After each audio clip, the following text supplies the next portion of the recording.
ಜ್ಞಾನಯೋಗ ಮತ್ತು ಕರ್ಮಯೋಗ ಈ ಎರಡೂ ಸಾಧನಗಳಲ್ಲಿ ಮನುಷ್ಯರಿಗೆ ಅಧಿಕಾರವಿದೆ. ಪ್ರಶ್ನೆ: ನಿಷ್ಠಾ ಎಂಬ ಪದದ ಅರ್ಥವೇನು ಮತ್ತು ಅದರೊಂದಿಗೆ ದ್ವಿವಿಧ ಎಂಬ ವಿಶೇಷಣವನ್ನು ಕೊಡುವ ಭಾವವೇನು? ಉತ್ತರ: ಅಸ್ಮಿನ್ ಲೋಕೆ ಎಂಬ ಪದವು ಈ ಮನುಷ್ಯ ಲೋಕದ ವಾಚಕವಾಗಿದೆ. ಏಕೆಂದರೆ ಜ್ಞಾನಯೋಗ ಮತ್ತು ಕರ್ಮಯೋಗ ನಮ್ಮವರೇ ಇರತಕ್ಕಂಥ ನಮ್ಮ ಹಳೆಯ ಗ್ರಾಮ ಧೂಪನಾಳ ಅಂತೇಳಿ ಅವರು ಚಚ್ಚಂದವ್ರಿಗೆ ಭಾಳ ಪರಿಚಿತರಲ್ಲ. ಈಗಲೇ ನಿಮ್ಮಲ್ಲಿ ಹಾವಿನಾಳಕ್ಕೆ ಹಲವಾರು ಅನುಷ್ಠಾನಗಳನ್ನು ಮಾಡಿ ಅವರು ವಿಶೇಷವಾಗಿರ್ತಕ್ಕಂಥ ಒಂದು ಗುರುಕಾರುಣ್ಯವನ್ನು ಪಡೆದು ವಿಶೇಷವಾಗಿರ್ತಕ್ಕಂಥ ನಮ್ಮ ಸುತ್ತಲಿನ ಗ್ರಾಮಗಳಿಗೆಲ್ಲ ಅವರ ಪ್ರವಚನ ಪುರಾಣಗಳು ನಾವೆಲ್ಲ ಕೇಳಿರ್ತಕ್ಕಂಥದ್ದು. ಅಂಥವರ ಒಂದು ದರ್ಶನ, ಸ್ಪರ್ಶನ, ಸಂಭಾಷಣೆ ಇವತ್ತಿನ ದಿವಸ ನಮಗೆ ನಿಮಗೆ ಎಲ್ಲ ಒದಗಿರ್ತಕ್ಕಂಥದ್ದು ನಮ್ಮ ಭಾಗ್ಯ ಅಂತ ಭಾವಿಸ್ತೇನೆ. ನಮಗೆಲ್ಲ ಸತ್ಸಂಗದ ಒಂದು ಬಳಗದ ವತಿಯಿಂದ ಅವರಿಗೆ ತುಂಬ ಸ್ವಾಗತವನ್ನು ಕೊಡ್ತಾರೆ. ಭಗವದ್ಗೀತೆಯ ಒಂದು ಗ್ರಂಥದ ಶ್ರವಣವನ್ನು ಮಾಡಿ ತಮ್ಮೆಲ್ಲರ ಜನ್ಮದ ಸಫಲತೆಯನ್ನು ಮಾಡಿಕೊಳ್ಳಲು ಆಗಮಿಸಿದಂತಹ ತಾವೆಲ್ಲ ಮಹಾನ್ ಸದ್ಭಕ್ತರಿಗೂ ವಂದಿಸುತ್ತಾ ಹಾಗೂ ಇಲ್ಲಿಯವರೆಗೂ ಯಾವ ಭಗವದ್ಗೀತೆಯ ಕರ್ಮಯೋಗದ ಬಗ್ಗೆ ತಮ್ಮೆಲ್ಲರಿಗೂ ನಿರೂಪಣೆ ಮಾಡಿದಂತಹ ಬಂಡ್ರಕೋಟೆ ಸಾಹುಕಾರರಿಗೂ ವಂದಿಸುತ್ತಾ ಇವತ್ತಿನ ಪರಮ ಪವಿತ್ರವಾದ ಈ ಸತ್ಸಂಗದ ಕಾರ್ಯಕ್ರಮದಲ್ಲಿ ನಾವು ನೀವೆಲ್ಲರೂ ಪಾಲ್ಗೊಳ್ಳೋಣ. ಇವ ಸ್ವರೂಪಿದೆ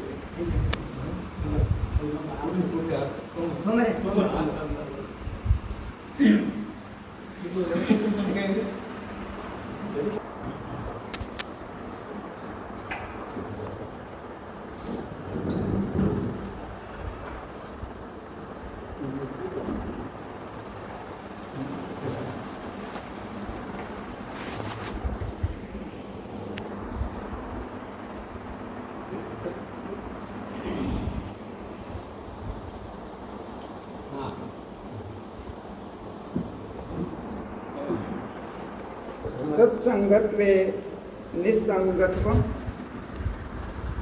ನಿಸ್ಸಂಗತ್ವೇ ನಿರ್ಮೋಹತ್ವ, ನಿರ್ಮೋಹತ್ವೇ ನಿರ್ಮಲಚಿತ್ತಂ, ನಿರ್ಮಲಚಿತ್ತೇ ಜೀವನ್ಮುಕ್ತ. ಇಲ್ಲಿ ನೋಡಿ ಶರಣರು ಈ ಒಂದು ವಾಕ್ಯದೊಳಗೆ ಸತ್ಸಂಗದಿಂದ ಏನು ಲಾಭದ ಅನ್ನೋದನ್ನ ಭಾಳ ವಿವರಣೆ ಮಾಡಿ ಹೇಳ್ತಾರೆ. ಮೊಟ್ಟ ಮೊದಲಿಗೆ ನಮಗೆ ಸತ್ಸಂಗ ಅಂದರೆ ಏನು? ಭಾಳ ಮಂದಿ ಸತ್ಸಂಗಕ್ಕೆ ಒಬ್ಬೊಬ್ಬರು ಒಂದೊಂದು ನಮ್ಮನ್ನು ತಿಳ್ಕೊಂಡಾರ. ಒಂದು ಭಗವದ್ಗೀತಾ ಗ್ರಂಥ ಶ್ರವಣ ಮಾಡ್ದೇವಂದ್ರೆ ಅದು ಸತ್ಸಂಗ ಮಾಡ್ಲಿಕ್ಕೆ ಹೋದೆವು. ನಿಜಗುಂಡ್ರ ಕೈವಲ್ಯ ಪದ್ಧತಿ ಶ್ರವಣ ಮಾಡ್ದೇವಂತಂದ್ರೆ ನಿಜಗುಂಡ್ರ ಕೈವಲ್ಯ ಪದ್ಧತಿನೆಲ್ಲರೂ ಸತ್ಸಂಗ ಮಾಡಿದೆವು. ಒಬ್ಬೊಬ್ಬರು ಒಂದೊಂದು ಗ್ರಂಥವನ್ನು ಆಧಾರವಾಗಿಟ್ಟುಕೊಂಡು ನಾವು ಸತ್ಸಂಗ ಮಾಡಿದೆವಪ್ಪ, ಸತ್ಸಂಗ ಮಾಡ್ಲಿಕ್ಕಿದ್ದೀವಿ, ಇಂಥ ಸತ್ಸಂಗ ನಡೆದದ. ಪುರಾಣ ಇರಲಿ, ಪ್ರವಚನ ಇರಲಿ, ಕೀರ್ತನ ಇರಲಿ, ಇವೆಲ್ಲದರ ಮೂಲ ಉದ್ದೇಶ ಏನದ ಸತ್ಯವನ್ನು ತಿಳ್ಕೊಳ್ಳೋದು. ಇಲ್ಲಿ ಸತ್ಸಂಗ ಅಂದೇನು? ಸತ್ ಅಧಿಕ ಸಂಘ ಸತ್ಸಂಗ. ಈಗ ಸತ್ಯದ ಸಂಘವನ್ನು ಮಾಡೋದಕ್ಕೆ ಸತ್ಸಂಗ ಅಂತ. ಇನ್ನು ಸತ್ಯ ಅಂದರೆ ಯಾವಾಗ ಕನಿಬೇಕು? ಸತ್ಯ ಅಂದರೆ ಯಾವಾಗ ಕನಿಬೇಕು? ಸತ್ಯ ಅಂದರೆ ಯಾವಾಗಂದ್ರೆ ಭೂತಕಾಲದೊಳಗೂ ಇರಬೇಕು, ವರ್ತಮಾನ ಕಾಲದೊಳಗೂ ಇರಬೇಕು, ಭವಿಷ್ಯತ್ ಕಾಲದೊಳಗೂ. ಅಂದ್ರೆ ಮೂರು ಕಾಲದೊಳಗೆ ಯಾವುದು ಶಾಶ್ವತವಾಗಿ ಇರ್ತದೆ ಅದಕ್ಕೆ ಸತ್ ಅಂತ. ಅಂಥದ್ರ ಸಂಘ ನಾವು ಮಾಡಿದೆವಂದ್ರೆ ಅದು ಸತ್ಸಂಗ ನಾವು ಮಾಡೋದಕ್ಕೆ ನಿಜವಾದ ಲಾಭ ನಮ್ಗೆ ಸಿಕ್ಕಂಗ. ಈಗ ನಾವು ಎದರ ಸಂಘ ಮಾಡಿದೆವು ಅಂತಂದ್ರೆ ಹೆಣ್ಣು, ಹಣ್ಣು, ಮಣ್ಣು ಈ ದೇಹನೇ ನಾವತ್ತು ತಿಳ್ಕೊಂಡು ಈ ದೇಹಕ್ಕೆ ಸಂಬಂಧಪಟ್ಟಂಥ ಹೆಣ್ಣರು, ಮಕ್ಕಳು, ಹೊಲ, ಮನೆ, ವ್ಯಾಪಾರ, ಉದ್ಯೋಗ ಏನೇ ಇದ್ದ ಅದನ್ನು ಮಾಡಿಕೊಂಡು ನಮ್ಮ ಪ್ರಪಂಚವನ್ನು ನಿರ್ವಹಣೆ ಮಾಡ್ಕೊಳ್ತೀನಿ ಹೊಂಟಿದೀವಲ್ಲ, ಇದು ಸತ್ಸಂಗ ಅಲ್ಲ, ಇದು ಅಸತ್ಯದ ಸಂಘ ಮಾಡ್ದಂಗೆ ನಾವು. ಸತ್ಯ ಮತ್ತು ಅಸತ್ಯ. ಈಗ ನಾವು ಇದಕ್ಕೆ ಯಾಕೆ ಅಸತ್ಯತ ಅಂದ್ರೆ ಈ ದೇಹನೂ ಶಾಶ್ವತ ಅಲ್ಲ, ಈ ದೇಹಕ್ಕೆ ಸಂಬಂಧಪಟ್ಟಂಥ ಹೆಂಡ್ರ ಮಕ್ಕಳು ಶಾಶ್ವತ ಅಲ್ಲ, ಅಧಿಕಾರನೂ ಶಾಶ್ವತ ಅಲ್ಲ, ಮತ್ತು ಧನ ಸಂಪತ್ತು ಯಾವೂ ಶಾಶ್ವತ ಅಲ್ಲ. ಇವೆಲ್ಲ ಅಸತ್ಯದ ಬೆನ್ನ ಹತ್ತಿ ನಾವು ಸತ್ಯವನ್ನು ಮರ್ತಿದ್ದೇವಲ್ಲ, ಆ ಸತ್ಯವನ್ನು ಅರ್ಥವಂದ್ರೆ ಅವಾಗ ಅದು ನಾವು ಸತ್ಸಂಗ ಮಾಡ್ದಂಗೆ, ಅವಾಗ ನಾವು ಅದು ಸತ್ಸಂಗ ಮಾಡ್ದಂಗೆ. ಸತ್ ಅಂದ್ರೆ ಅದು ಮೂರು ಕಾಲದೊಳಗೆ ನಾಶ ಆಗಲಾರ್ದೆ ಯಾವುದದ ಅದು ಸತ್. ಅಸತ್ ಅಂದ್ರೆ ಈಗ ನಮ್ಮ ಶರೀರ ಇಟ್ಕೊಂಡು ಮೊದಲು ಹೋಗ್ಬೇಕು. ಅಸತ್. ಈ ಶರೀರಕ್ಕೆ ಏನಂದ್ರು ಅಸತ್ ಅಂದರು. ಯಾಕೆ ಅಸತ್ ಅಂದ್ರಂದ್ರೆ ನಿಮಗೆ ಒಂದು 50-60 ವರ್ಷ ಆಗ್ಯಾವ ಇಟ್ಕೊಂಡು 60 ವರ್ಷದ ಹಿಂದೆ ಆದ್ರೆ ಈ ಶರೀರ ಇದ್ದಿದ್ದಿಲ್ಲ. ಇನ್ನು ಭಾಳ ಒಂದು 50-60 ವರ್ಷ ಬದುಕಿದಾಗ ತಿಳ್ಕೊಂಡು 50-60 ವರ್ಷದ ಮುಂದೆ ಆದರೂ ಈ ಶರೀರ ಇರುವುದಿಲ್ಲ. ಅಂದರೆ ಇದು ಭೂತಕಾಲದೊಳಗೂ ಇದ್ದಿದ್ದಿಲ್ಲ, ಮುಂದೆ ಭವಿಷ್ಯತ್ ಕಾಲದೊಳಗೂ ಇದು ಇರಂಗಿಲ್ಲ.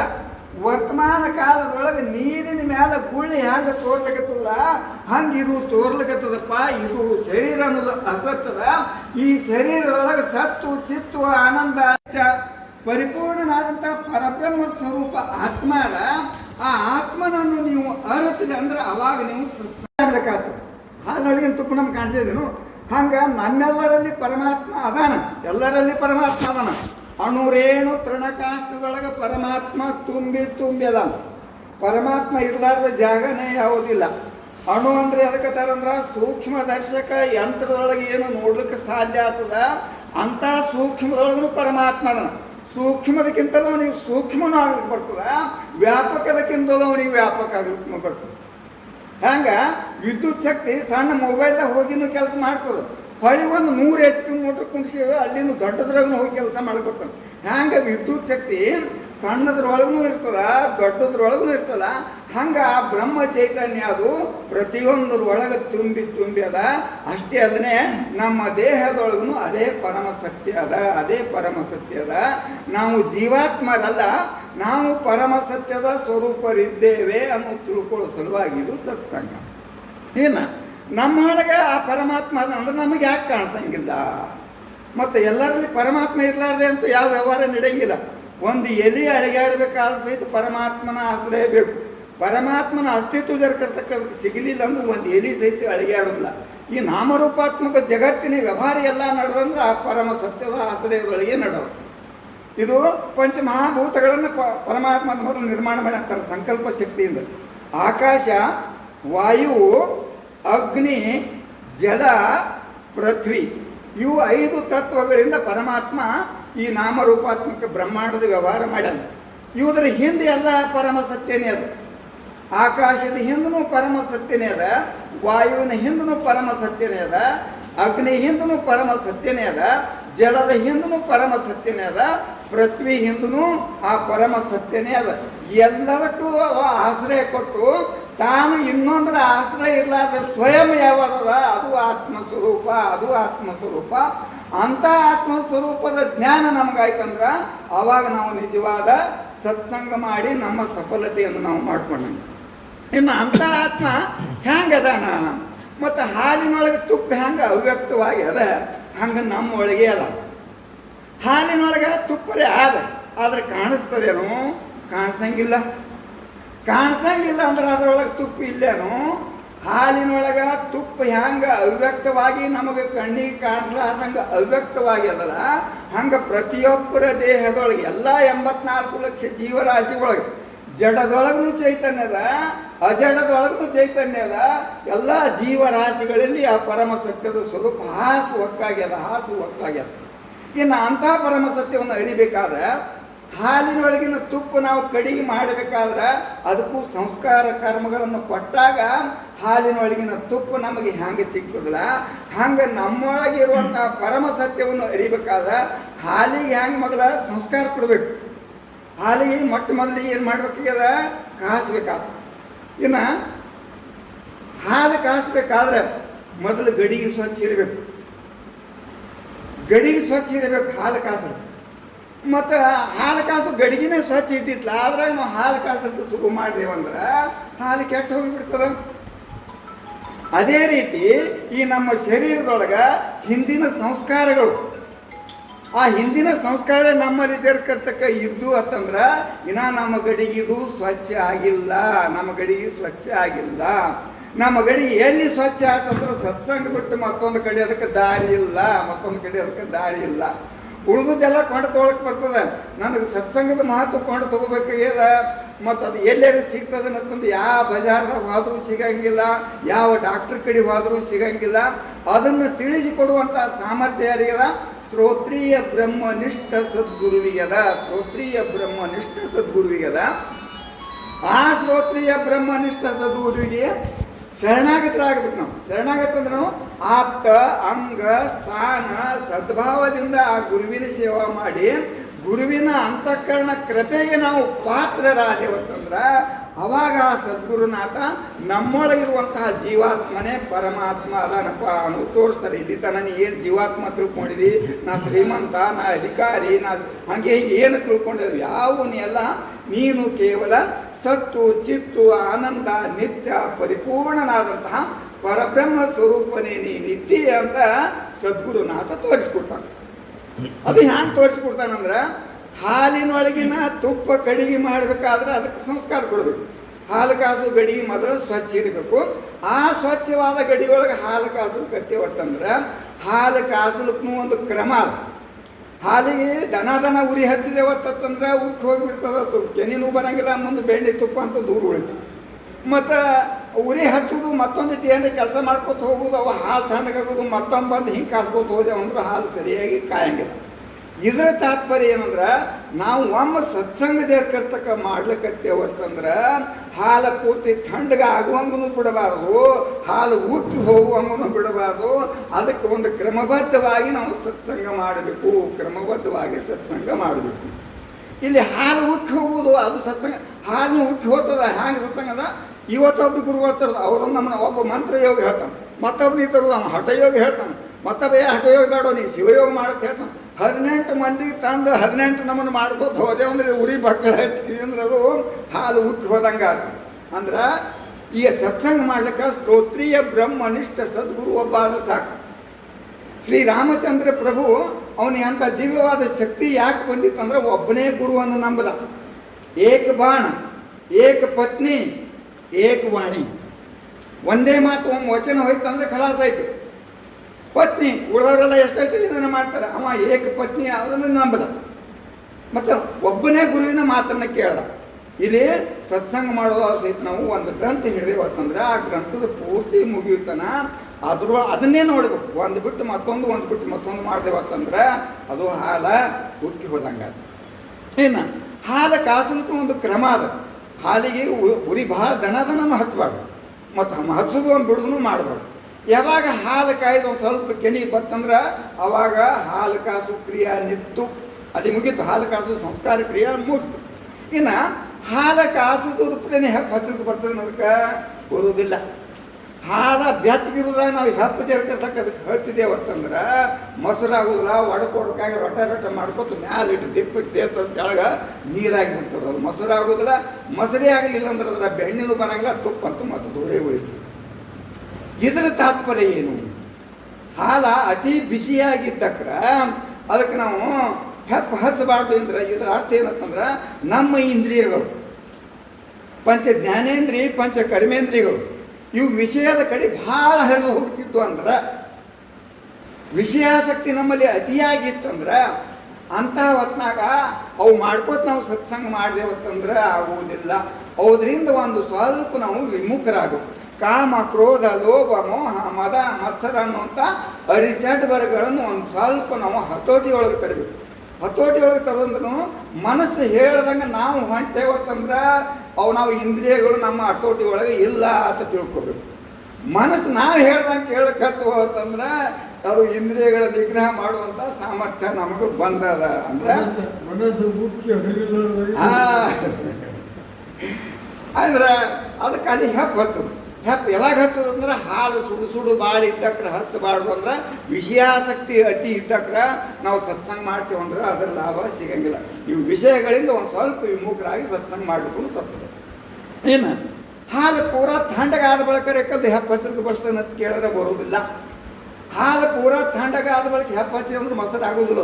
ಆದ್ರಾಯ್ತು ಆಡಿಕೆ ಸುಮ್ಮನೆ ಗಪ್ ಕೂತು. ಇದರ ತಾತ್ಪರ್ಯ ಏನಂತಂದ್ರೆ ಭಾಳ ಮಂದಿ ಸತ್ಸಂಗ ಮಾಡೋದಂದ್ರೆ ಏನು ಮಾಡಿರ್ತಂದ್ರೆ ಅಲ್ಲೇ ಹತ್ರ ಸತ್ಸಂಗ ಅಲ್ಲೇನು ಹೇಳ್ತಾರೆ, ಅದು ಭಗವದ್ಗೀತೆ ಒಂದು ಶ್ಲೋಕ ಓದ್ತಾರೆ, ಭಾಳ 2 ಅಧ್ಯಾಯ ಓದ್ತಾರೆ, ಮತ್ತು ನಿಜಗುಂಡ ಕೈವಾಲಿಪತಿ ಶಿವಕಾರುಣ್ಯರು ಹೇಳಿ, ಜೀವ ಸಂಬೋಧನ ಹೇಳಿ, ನೀತಿ ಕ್ರಿಯಾರು ಹೇಳಿ ಹೇಳ್ಕೊತಾರೆ.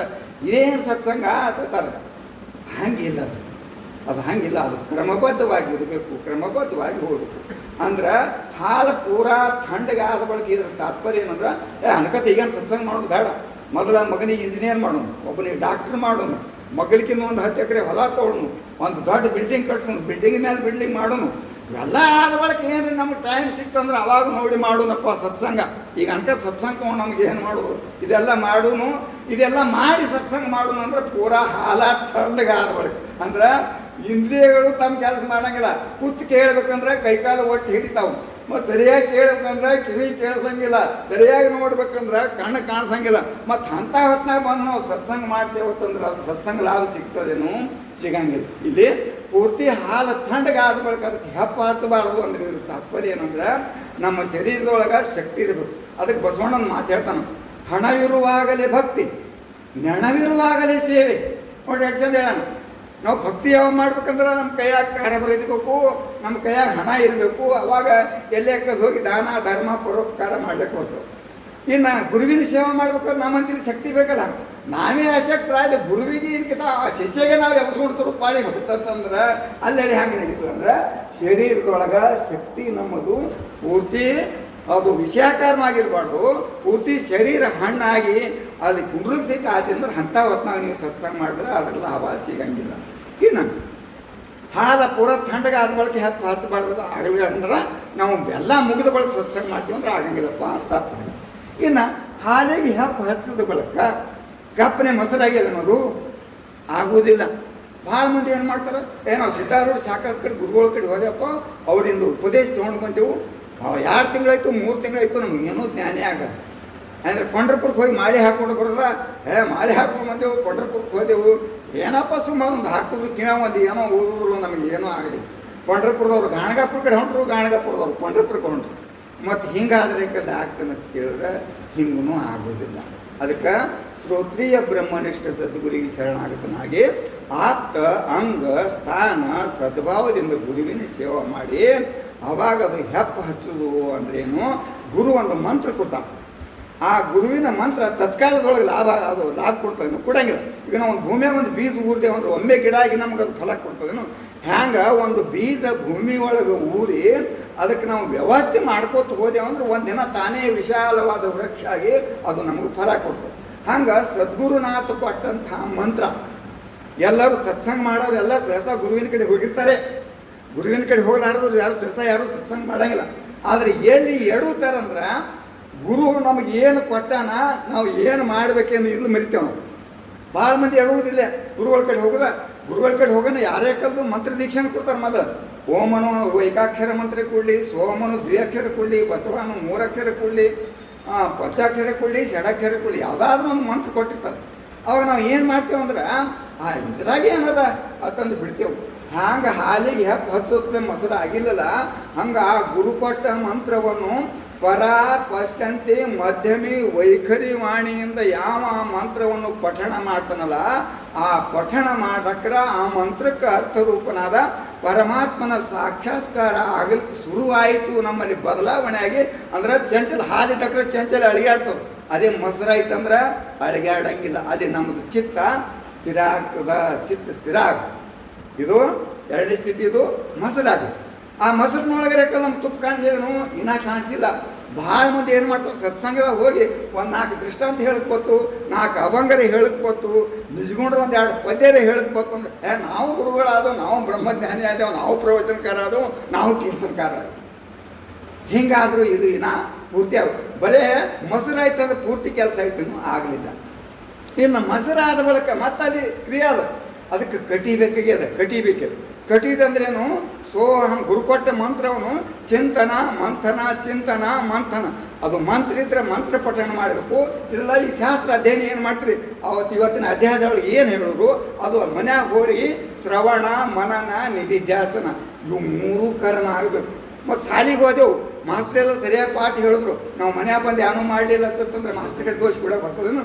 ಹಂಗೆ ಅಲ್ಲಿ ಗುರುಗಳು ಕೊಟ್ಟಂಥದ್ದು ಹೆಂಗೆ ಜ್ಞಾನ ಸರಿಯಾಗಿ ಮಾಡ್ತೀವಲ್ಲ, ಇಲ್ಲಿನೂ ಶ್ರವಣ ಮನನ ನಿಧಿಧ್ಯಾಸನ ಪೂರ್ವಕವಾಗಿ ಆ ಸದ್ಗುರುನಾಥ ಕೊಟ್ಟಂತಹ ಮಂತ್ರವನ್ನು ನಾವು ಪರ ಪಶ್ಯಂತಿ ಮಧ್ಯಮಿ ವೈಖರಿ ವಾಣಿಯಿಂದ ಆ ಗುರು ಕೊಟ್ಟ ಮಂತ್ರವನ್ನು ನಾವು ಪಠಣ ಮಾಡಿದ್ರೆ ಆ ಮಂತ್ರಕ್ಕೆ ಅರ್ಥರೂಪನಾದ ಪರಮಾತ್ಮನ ಸಾಕ್ಷಾತ್ಕಾರ ನಮಗೆ ಆಯಿತು ಅಂದ್ರೆ ಅವಾಗ ಅದು ಗುರು ದೀಕ್ಷೆ ಆಗ್ಯದ ತಿಳ್ಕೋಬೇಕು.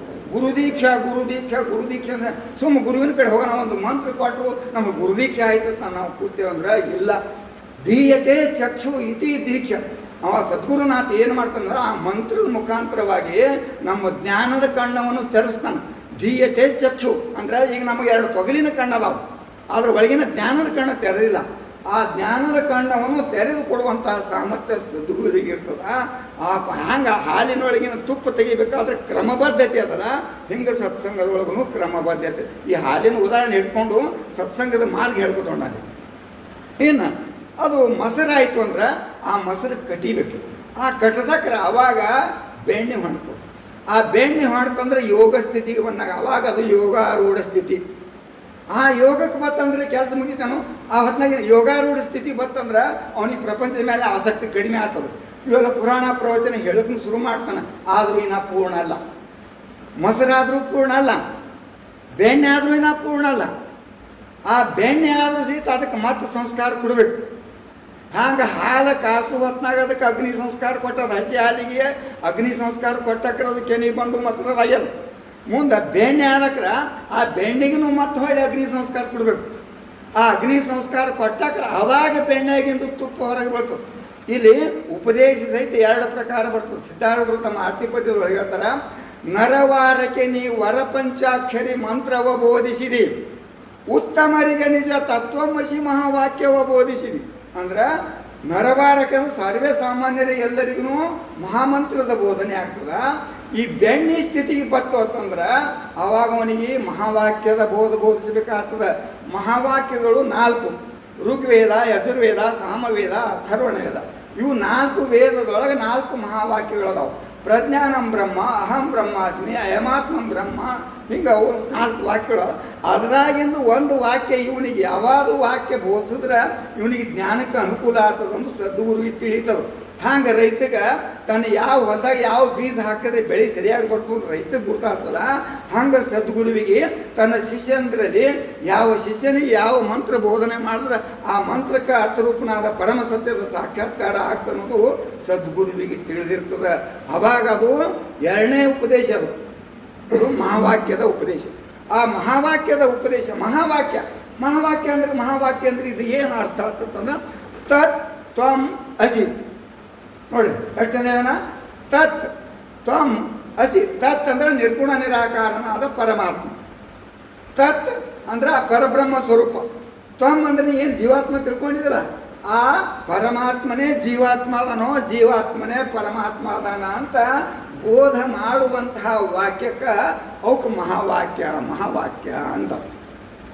ಯಾವಾಗ ಸದ್ಗುರುನಾಥ ಅವನಲ್ಲಿ ಏನಿರ್ಬೇಕಂತಂದ್ರೆ ಅವನಲ್ಲಿ ಶ್ರೋತ್ರಿಯತ್ವನೂ ಇರಬೇಕು, ಬ್ರಹ್ಮನಿಷ್ಠತ್ವನೂ ಇರಬೇಕು. ಭಾಳ ಮಂದಿ ನಾವು ಎಲ್ಲಿ ಹೇಳುತ್ತೇವೋ ನಮಗೆ ಅಧ್ಯಾತ್ಮ ಚಿಂತನದ ಸಾಧಕರೆಲ್ಲ ರಗಡದಾರ, ಅವ್ರ ಕಡೆ ಏನೂ ತಪ್ಪಿಲ್ಲ. ತಪ್ಪು ಯಾರ ಕಡೆ ಅಂದ್ರೆ ಮಾರ್ಗದರ್ಶನ ಮಾಡೋರಂತೇಳಿ ತಪ್ಪದು. ಮಾರ್ಗದರ್ಶನ ಮಾಡೋ ಸರಿಯಾಗಿ ಮಾಡೋದಂತಂದ್ರೆ ಅವ್ರಿಗೆ ಸರಿಯಾಗಿ ಜ್ಞಾನೇ ಆಗ್ತದೆ. ಮೊದಲೇ ನಮಗೆ ಜ್ಞಾನ ಆಗಿಲ್ಲ, ಇನ್ನೊಬ್ಬರಿಗೆ ಜ್ಞಾನ ಮಾಡಿ ಕೊಡ್ತೇವತ್ತಂದ್ರೆ ಹ್ಯಾಂಗೆ ಆಗ್ತದೆ. ಇದಕ್ಕೊಂದು ದೃಷ್ಟಾಂತ ರೀ. ಒಬ್ಬ ಇಂಗ್ಲೀಷ್ ಕಲಿಸ್ತಿದ್ರಿ ಮಾಸ್ತರ 5ನೇ 6ನೇ ಹುಡುಗರಿಗೆ.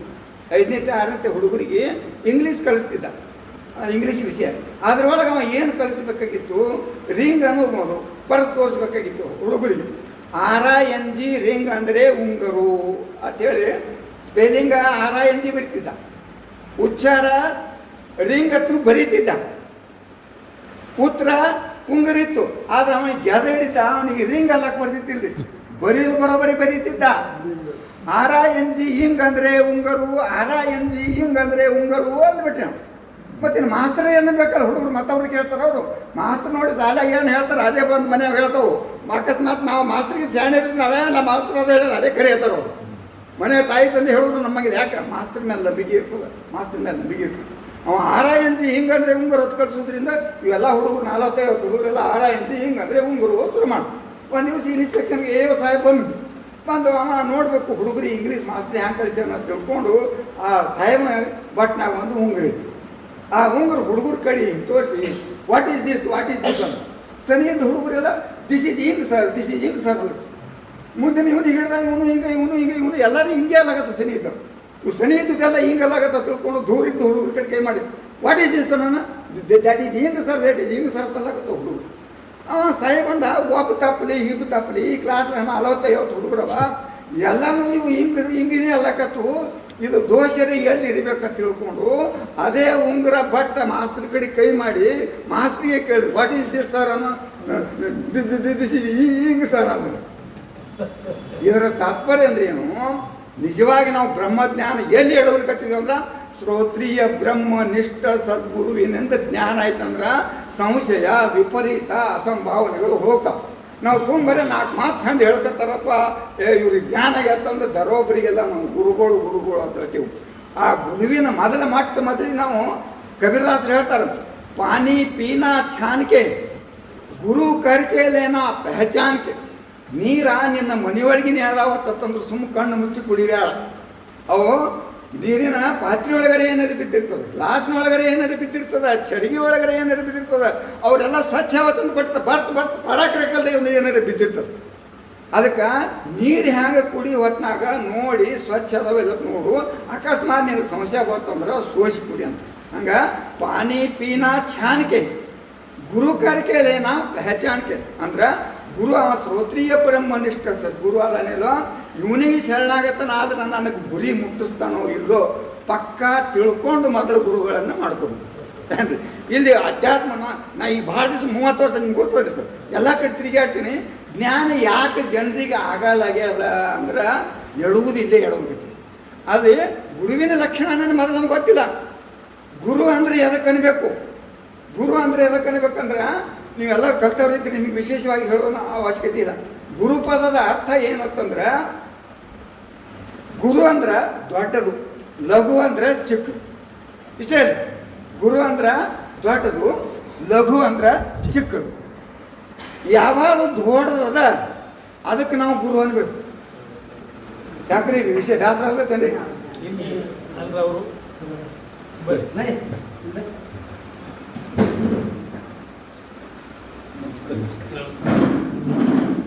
ಗುರುಪದದ ಅರ್ಥ ಲಘು ಅಂದ್ರೆ ಚಿಕ್ಕದು, ಗುರು ಅಂದ್ರೆ ದೊಡ್ಡದು. ಇನ್ನು ಎಲ್ಲದಕ್ಕೂ ನಾವು ಗುರುನೇ ಅಂದೆವು. ಅಂದ್ರೆ ನಿಜವಾದ ಗುರುಪದದ ಅರ್ಥ ಏನು? ಗುರುಪದದ ಅರ್ಥ ಭಾಳ ಮಂದಿ ಈ ಸತಿ ನೋಡ್ರಿ ವ್ಯಾಕರಣ ನಿಯಮದ ಕಡೆ ಹೋಗೋಣ, ಅವರು ಒಂದು ಪ್ರಕಾರ ಅವ್ರು ಹೇಳ್ತಾರೆ ಗುರುವಿನ ಲಕ್ಷಣಗಳು. ಒಬ್ಬೊಬ್ರು ಒಂದೊಂದು ಲಕ್ಷಣ ಬೇರೆ ಹೇಳ್ತಾರೆ. ಅಂದರೆ ನಿಜಗುಣವ್ರಂತೂ 6 ಪ್ರಕಾರ ಗುರುಗಳು ಹೇಳ್ತಾರೆ. ನಿಷೇಧ ಗುರು, ಕಾಮ್ಯ ಗುರು, ವಾಚಕ ಗುರು, ಸೂಚಕ ಗುರು, ಕಾರಕ ಗುರು, ಕೊನೆಯದಾಗಿ ಬರ್ತಾನೆ ಶ್ರೋತ್ರಿಯ ಬ್ರಹ್ಮನಿಷ್ಠ ಸದ್ಗುರು, ಅವನಿಗೆ ವಿಹಿತ ಸದ್ಗುರು ಅಂತಾರತ್ತೆ. ಇವ್ರು ನಿಜಗುಣ ಹಿಂಗೆ ವ್ಯಾಖ್ಯಾನ ಮಾಡ್ತಾರೆ. ಆದರೆ ನಿಜವಾದ ಗುರುಪದದ ಮರ್ಮ ಏನಂದ್ರೆ ನಿಮ್ಗೆ ಎಲ್ಲರಿಗೂ ಆ ಮಂತ್ರ ಬರ್ತದೆ. ಚೈತನ್ಯಂ ಶಾಶ್ವತಂ ಶಾಂತಂ ವ್ಯೋಮಾತೀತಂ ನಿರಂಜನಂ ನಾದ ಬಿಂದು ಕಲಾ ಅತೀತಂ ತಸ್ಮೈ ಶ್ರೀ ಗುರುವೇ ನಮಃ. ಇಷ್ಟು ಲಕ್ಷಣಗಳೆಲ್ಲ ಅವನ ಹಂತಿಲಿತ್ತು ಅಂದ್ರೆ ಅವನಿಗೆ ಗುರು ಅನ್ಬೇಕು. ಇದ್ರ ಒಳಗೆ ಒಂದು ಲಕ್ಷಣ ಕಮ್ಮಿ ಇತ್ತಂದ್ರೆ ಗುರು ಅಲ್ಲಕ್ಕೆ ಬರುವುದಿಲ್ಲ. ಈಗ ಹಾಲು ಅನ್ಬೇಕಾದ್ರೆ ಅದಕ್ಕೆ 3 ಲಕ್ಷಣ ಬೇಕು. ಒಂದು ದ್ರವತ್ವ ಬೇಕು, ಅಂದ್ರೆ ನೀರಿನಂಗೆ ತಿಳಿ ಇರಬೇಕು. ಅಂದ್ರೆ 2ನೇದು ಶುಭ್ರತ್ವ ಇರಬೇಕು. 3ನೇದು ಮಧುರತ್ವ ಇರಬೇಕು. ಅಂದ್ರೆ ನೀರಿನಂಗೆ ತಿಳಿ ಇರಬೇಕು 1ನೇ ಲಕ್ಷಣ. 2ನೇದು ಬೆಳಗಿರಬೇಕು. 3ನೇ ಲಕ್ಷಣ ಮಧುರತ್ವ, ಅಂದ್ರೆ ಅದರದೇ ಆದಂಥ ಅದಕ್ಕೊಂದು ಸಿಹಿ ಅಥವಾ ರುಚಿ. ಇವು 3 ಲಕ್ಷಣ ಇದ್ದು ಅಂದ್ರೆ ಮಾತ್ರ ಅದಕ್ಕೆ ಹಾಲಲ್ಲಕ್ಕೆ ಬರ್ತದೆ. ಈಗ ಸುಣ್ಣದ ನೀರು ಹಾಲಿನಂಗೆ ಕಾಣಿಸ್ತಂದ್ರೆ ಅದು ಹಾಲೇನು? ಅದು ಹಾಲಿನಂಗೆ ಕಂಡಿಲ್ಲೇನು?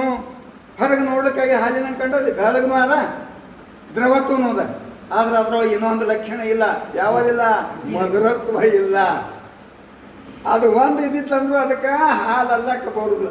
ಒಂದು ಗುಣ ಇದ್ದು ಇನ್ನೊಂದು ಗುಣ ಇದ್ದಿತ್ತಂದ್ರೆ ಅದು ಪೂರ್ಣ ಅಲ್ಲ, ಅದು ಅಪೂರ್ಣ.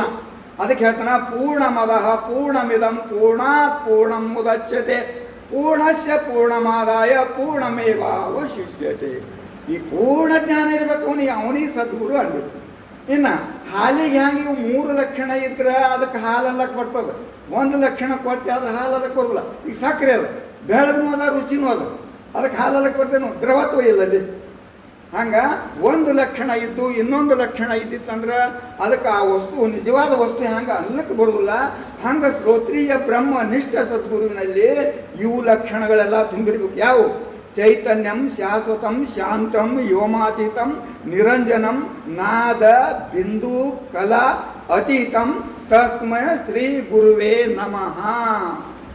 ಭಾಳ ಚಂದ ಹೇಳ್ಯಾರ ಇದು. ಇದು ಮಂತ್ರದ ಮರ್ಮ ಜಾರಕರ್ತ ತಿಳಿತಂದ್ರೆ ಇಡೀ ಅಧ್ಯಾತ್ಮನೇ ತಿಳಿದಿರ್ತದೆ ನಮ್ಗೆ. ಇದು ಹೆಂಗಂದ್ರೆ ಮಂತ್ರದ ಸಾಣದಲ್ಲಿ ನೋಡ್ಲಿಕ್ಕಾಗಿ, ಆದರೆ ಇದು ಆಲದ ಬೀಜ ಇದ್ದಂಗೆ. ಆಲದ ಬೀಜ ನೋಡ್ಲಿಕ್ಕೆ ಸಾಣದಿರ್ತದೆ. ಅದಕ್ಕೆ ನಾವು ಸ್ವಲ್ಪ ಭೂಮಿ ಹಾಕಿ ನಾವು ಸ್ವಲ್ಪ ಬೀಜ ಗೊಬ್ಬರ ನೀರ ಕೊಟ್ಟೆವತ್ತಂದ್ರೆ ಕೆಲವೊಂದು ವರ್ಷದಾಗ ದೊಡ್ಡ ವೃಕ್ಷ ಹಂಗಾಗ್ತದ. ಆ ಮಂತ್ರದೊಳಗೆ ಎಲ್ಲ ಅದ್ರೊಳಗೆ ನಾದ ಬಿಂದು ಕಲೆಗಳೆಲ್ಲ ಆ ಮಂತ್ರದೊಳಗದ.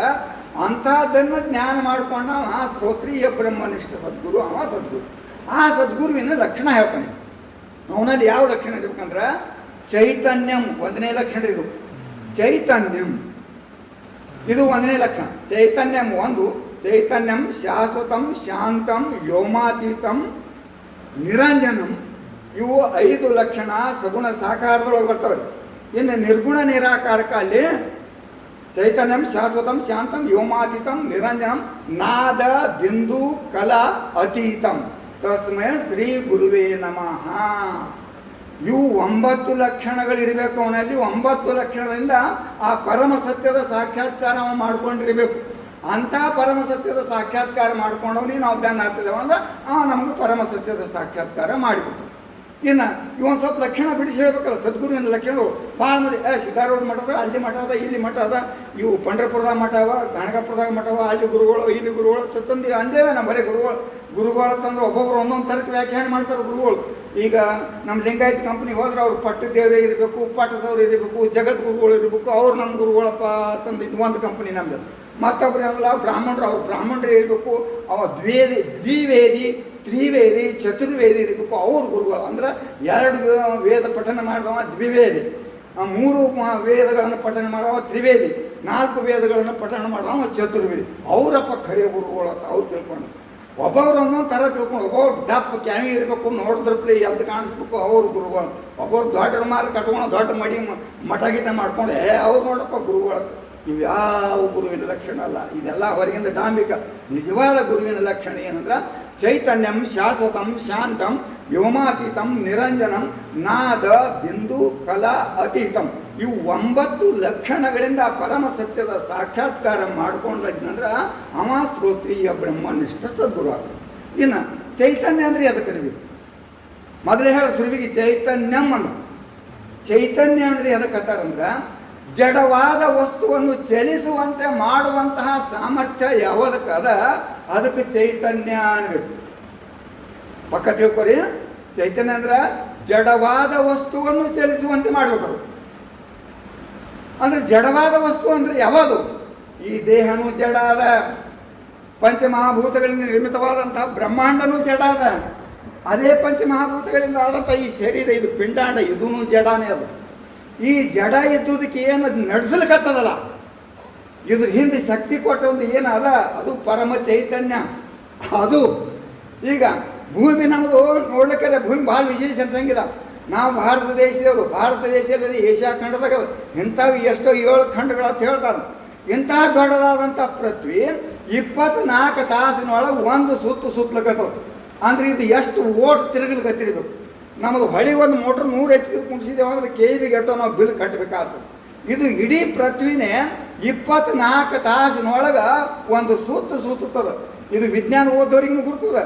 ಭೂಮಿಯ ದೈನಂದಿನ ಗತಿಯಿಂದ ಹಗಲು ರಾತ್ರಿಗಳಾಗುತ್ತವೆ. ವಿಜ್ಞಾನ ನೇಮ ಅದ್ರಿ. ಅಂದ್ರೆ ಭೂಮಿ 24 ತಾಸಿನೊಳಗೆ ಒಂದು ಸುತ್ತಕ್ರ 12 ತಾಸಿಂದ ಹಗಲ, 12 ತಾಸಿಂದ ರಾತ್ರಿ, ಒಂದು ದಿವಸ ಆಗುತ್ತೆ. ಈ ಭೂಮಿಗೆ ಇಂಥ ಶಕ್ತಿ ಕೊಟ್ಟವ ಯಾರು? ಯಾವ ಶಕ್ತಿ ತೊಗೊಂಡದು ಭೂಮಿ ಚಲಿಸ್ತಂದ್ರೆ ಆ ಚೈತನ್ಯ ಶಕ್ತಿ ತೊಗೊಂಡು ಚಲಿಸ್ತದ. ಭೂಮಿ ಚಲಿಸಿದು ಆ ಚೈತನ್ಯ ಶಕ್ತಿಯಿಂದ, ನೀರು ಹರಿದು ಆ ಚೈತನ್ಯ ಶಕ್ತಿಯಿಂದ, ಗಾಳಿ ಬೀಸುವುದು ಆ ಚೈತನ್ಯ ಶಕ್ತಿಯಿಂದ, ಅಗ್ನಿ ದಹಿಸುವುದು ಆ ಚೈತನ್ಯ ಶಕ್ತಿಯಿಂದ, ಆಕಾಶ ವ್ಯಾಪಿಸಿಕೊಂಡು ನಿಂತದ್ದು ಆ ಚೈತನ್ಯ ಶಕ್ತಿಯಿಂದ. ಅದೇ ಪಂಚಮಹಾಭೂತಗಳಿಂದ ಆದಂಥ ಇಂದ್ರಿಯಗಳೇ ನಮ್ಮ ಶರೀರದೊಳಗೆ.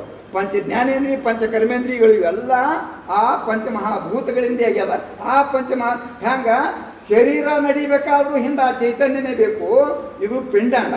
ಬ್ರಹ್ಮಾಂಡ ನಡಿಬೇಕಾದ್ರೂ ಅದೇ ಬೇಕು. ಈ ಸತ ನನ್ನ ಕಣ್ಣು ನೋಡ್ಲಿಕ್ಕತ್ತದ, ನಾ ಕಣ್ಣಿನ ಮೇಲೆ ಆರೋಪ ಮಾಡಿ ಹೇಳ್ತೇನೋ, ನನ್ನ ಕಣ್ಣು ನೋಡ್ಲಿಕ್ಕತ್ತ, ನನ್ನ ಕಣ್ಣು ನೋಡ್ಲಿಕ್ಕತ್ತಿಲ್ಲ, ಕಣ್ಣು ಜಡ, ಕಣ್ಣು ಜಡ. ಈ ಬಲ್ಪ್ ಹೆಂಗೆ ಜಡ ಅದ ಹಂಗೆ ನಮ್ಮ ಕಣ್ಣುಗಳು ಜಡ ಅದ. ಈ ಬಲ್ಪ್ ಬೆಳಗಬೇಕಾದ್ರೆ ಹಿಂದೆ ಅವ್ಯಕ್ತವಾಗಿ ವಿದ್ಯುತ್ ಶಕ್ತಿ ಅದಕ್ಕೆ ಪ್ರಚೋದನೆ ಕೊಟ್ಟಕ್ರದೆ ಹಂಗೆ ಬಲ್ಪ್ ಬೆಳಗ್ತದ, ಹಂಗೆ ನಮ್ಮ ಕಣ್ಣಿನಿಂದ ಎಲ್ಲ ವಸ್ತುಗಳನ್ನು ನೋಡ್ಬೇಕಾದ್ರೆ ಹಿಂದೆ ಆ ಚೈತನ್ಯನೇ ಕ್ರಿಯಾ ಕೊಡ್ಲಕತ್ತದ, ಚೈತನ್ಯನೇ ಕ್ರಿಯಾ ಕೊಡ್ಲತ್ತದ. ಹಂಗ ವಿದ್ಯುತ್ ಶಕ್ತಿ ಪಂಕದಾಗ ಹೋಗಿ ಗಾಳಿ ಬೀಸ್ತದ, ಬಲ್ಬ್ನಾಗ ಹೋಗಿ ಬೆಳಕ ಕೊಡ್ತದ, ಟಿ ವಿ ಒಳಗೆ ಹೋಗಿ ಚಿತ್ರ ಕೊಡ್ತದ, ಮಷಿನ್ದೊಳಗೆ ಹೋಗಿ ಶಕ್ತಿ ವ್ಯಕ್ತ ಮಾಡ್ತಂದ್ರ ಬ್ರಹ್ಮ ತೇಜೋ ಬಲಂ ಬಲಂ. ಆ ಬ್ರಹ್ಮ ಚೈತನ್ಯ ಶಕ್ತಿ ಹಂಗಂದ್ರ ತೇಜ ಅಂದ್ರೆ ಜ್ಞಾನದ ಅದರೊಳಗೆ, ಅದು ಸುಮ್ಮನೆ ಇಲ್ಲ, ಅದರೊಳಗೆ ದಿವ್ಯವಾದಂತಹ ಜ್ಞಾನದ ಮತ್ತು ಪ್ರಬಲವಾದಂತಹ ಶಕ್ತಿ ಸಾಮರ್ಥ್ಯ ಅದ.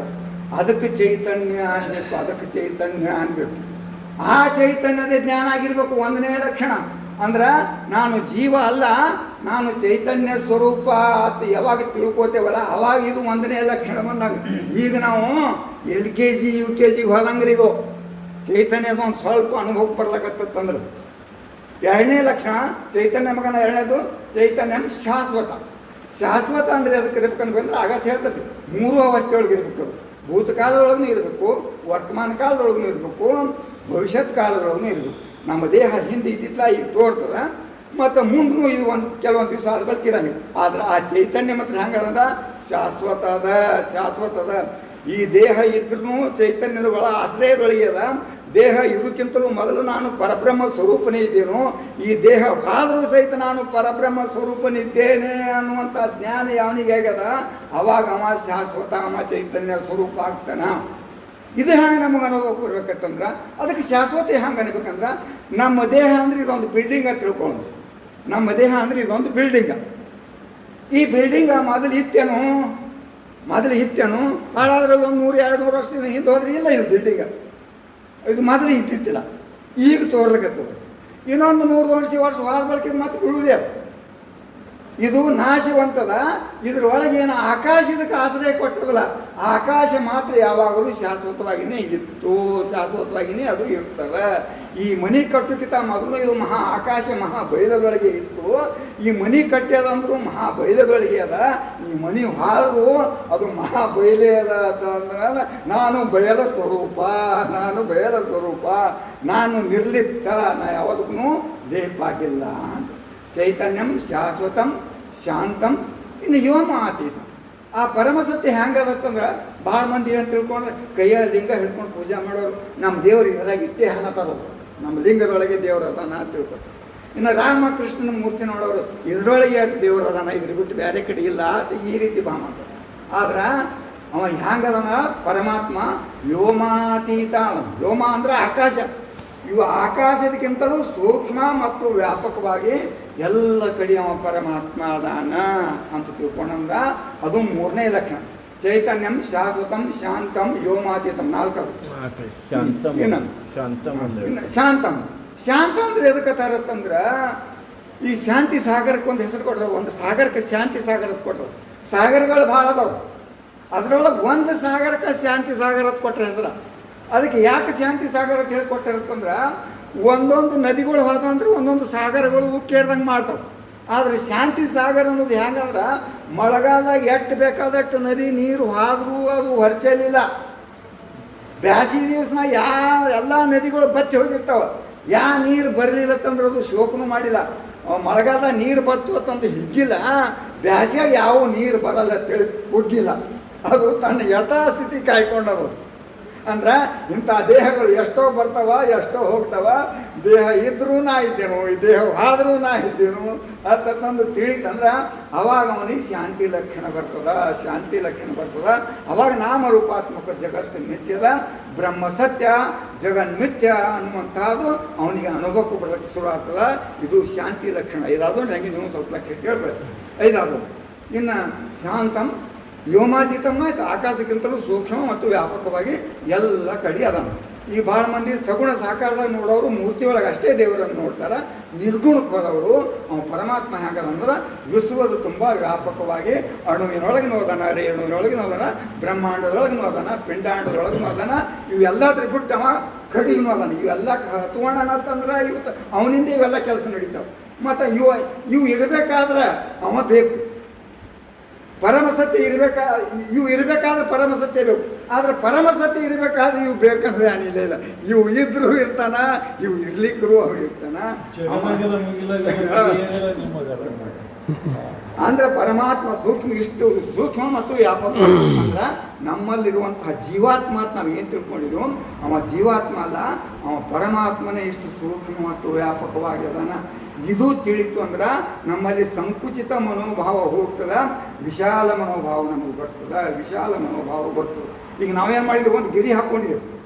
ಹ್ಯಾಂಗೆ ಗಿರಿ ಹಾಕಿದೀವಿ ಅಂದ್ರೆ, ಇದು ಮನೆ ಹಿಂಗೊಂದು 50 ಸ್ಕ್ವೇರ್ ಫುಟ, ಹಿಂಗೊಂದು 50 ಸ್ಕ್ವೇರ್ ಫುಟ, ಇದಿಷ್ಟೇ ನಮ್ಮ ಮನೆ, ಇದು ನಮ್ಮ ಮನೆ ಅಂತ ತಿಳ್ಕೊಂಡು, ಇದು ಸಂಕುಚಿತ ಭಾವ. ಈ ಸಂಕುಚಿತ ಭಾವ ಹೋಗಿ ವಿಶಾಲ ಪರಮಸತ್ಯದ ಪರಬ್ರಹ್ಮ ಸ್ವರೂಪದ ಭಾವ ಬರ್ಬೇಕಾದ್ರೆ ನಾವೇನು ಮಾಡ್ಬೇಕಂದ್ರೆ ಇವು ಉಪಾಧಿಗಳನ್ನು ತೆಗೆದೋಗಿಬೇಕು. ಇವು 4 ಗಾಡಿ ಹಿಂಗೆ ಸ್ಕ್ವೇರ್ ಫುಟ್ದ ಏನು ಹಾಕಿದೀವಿ, ಇಷ್ಟೇ ನಮ್ಮದತ್ತೊಂದು ಇದಕ್ಕೇನು ಭದ್ರವಾಗಿ ಇಟ್ಕೊಂಡಿದ್ದೀರ, ಇದು ಸಂಕುಚಿತ, ಇದು ಜೀವಭಾವ.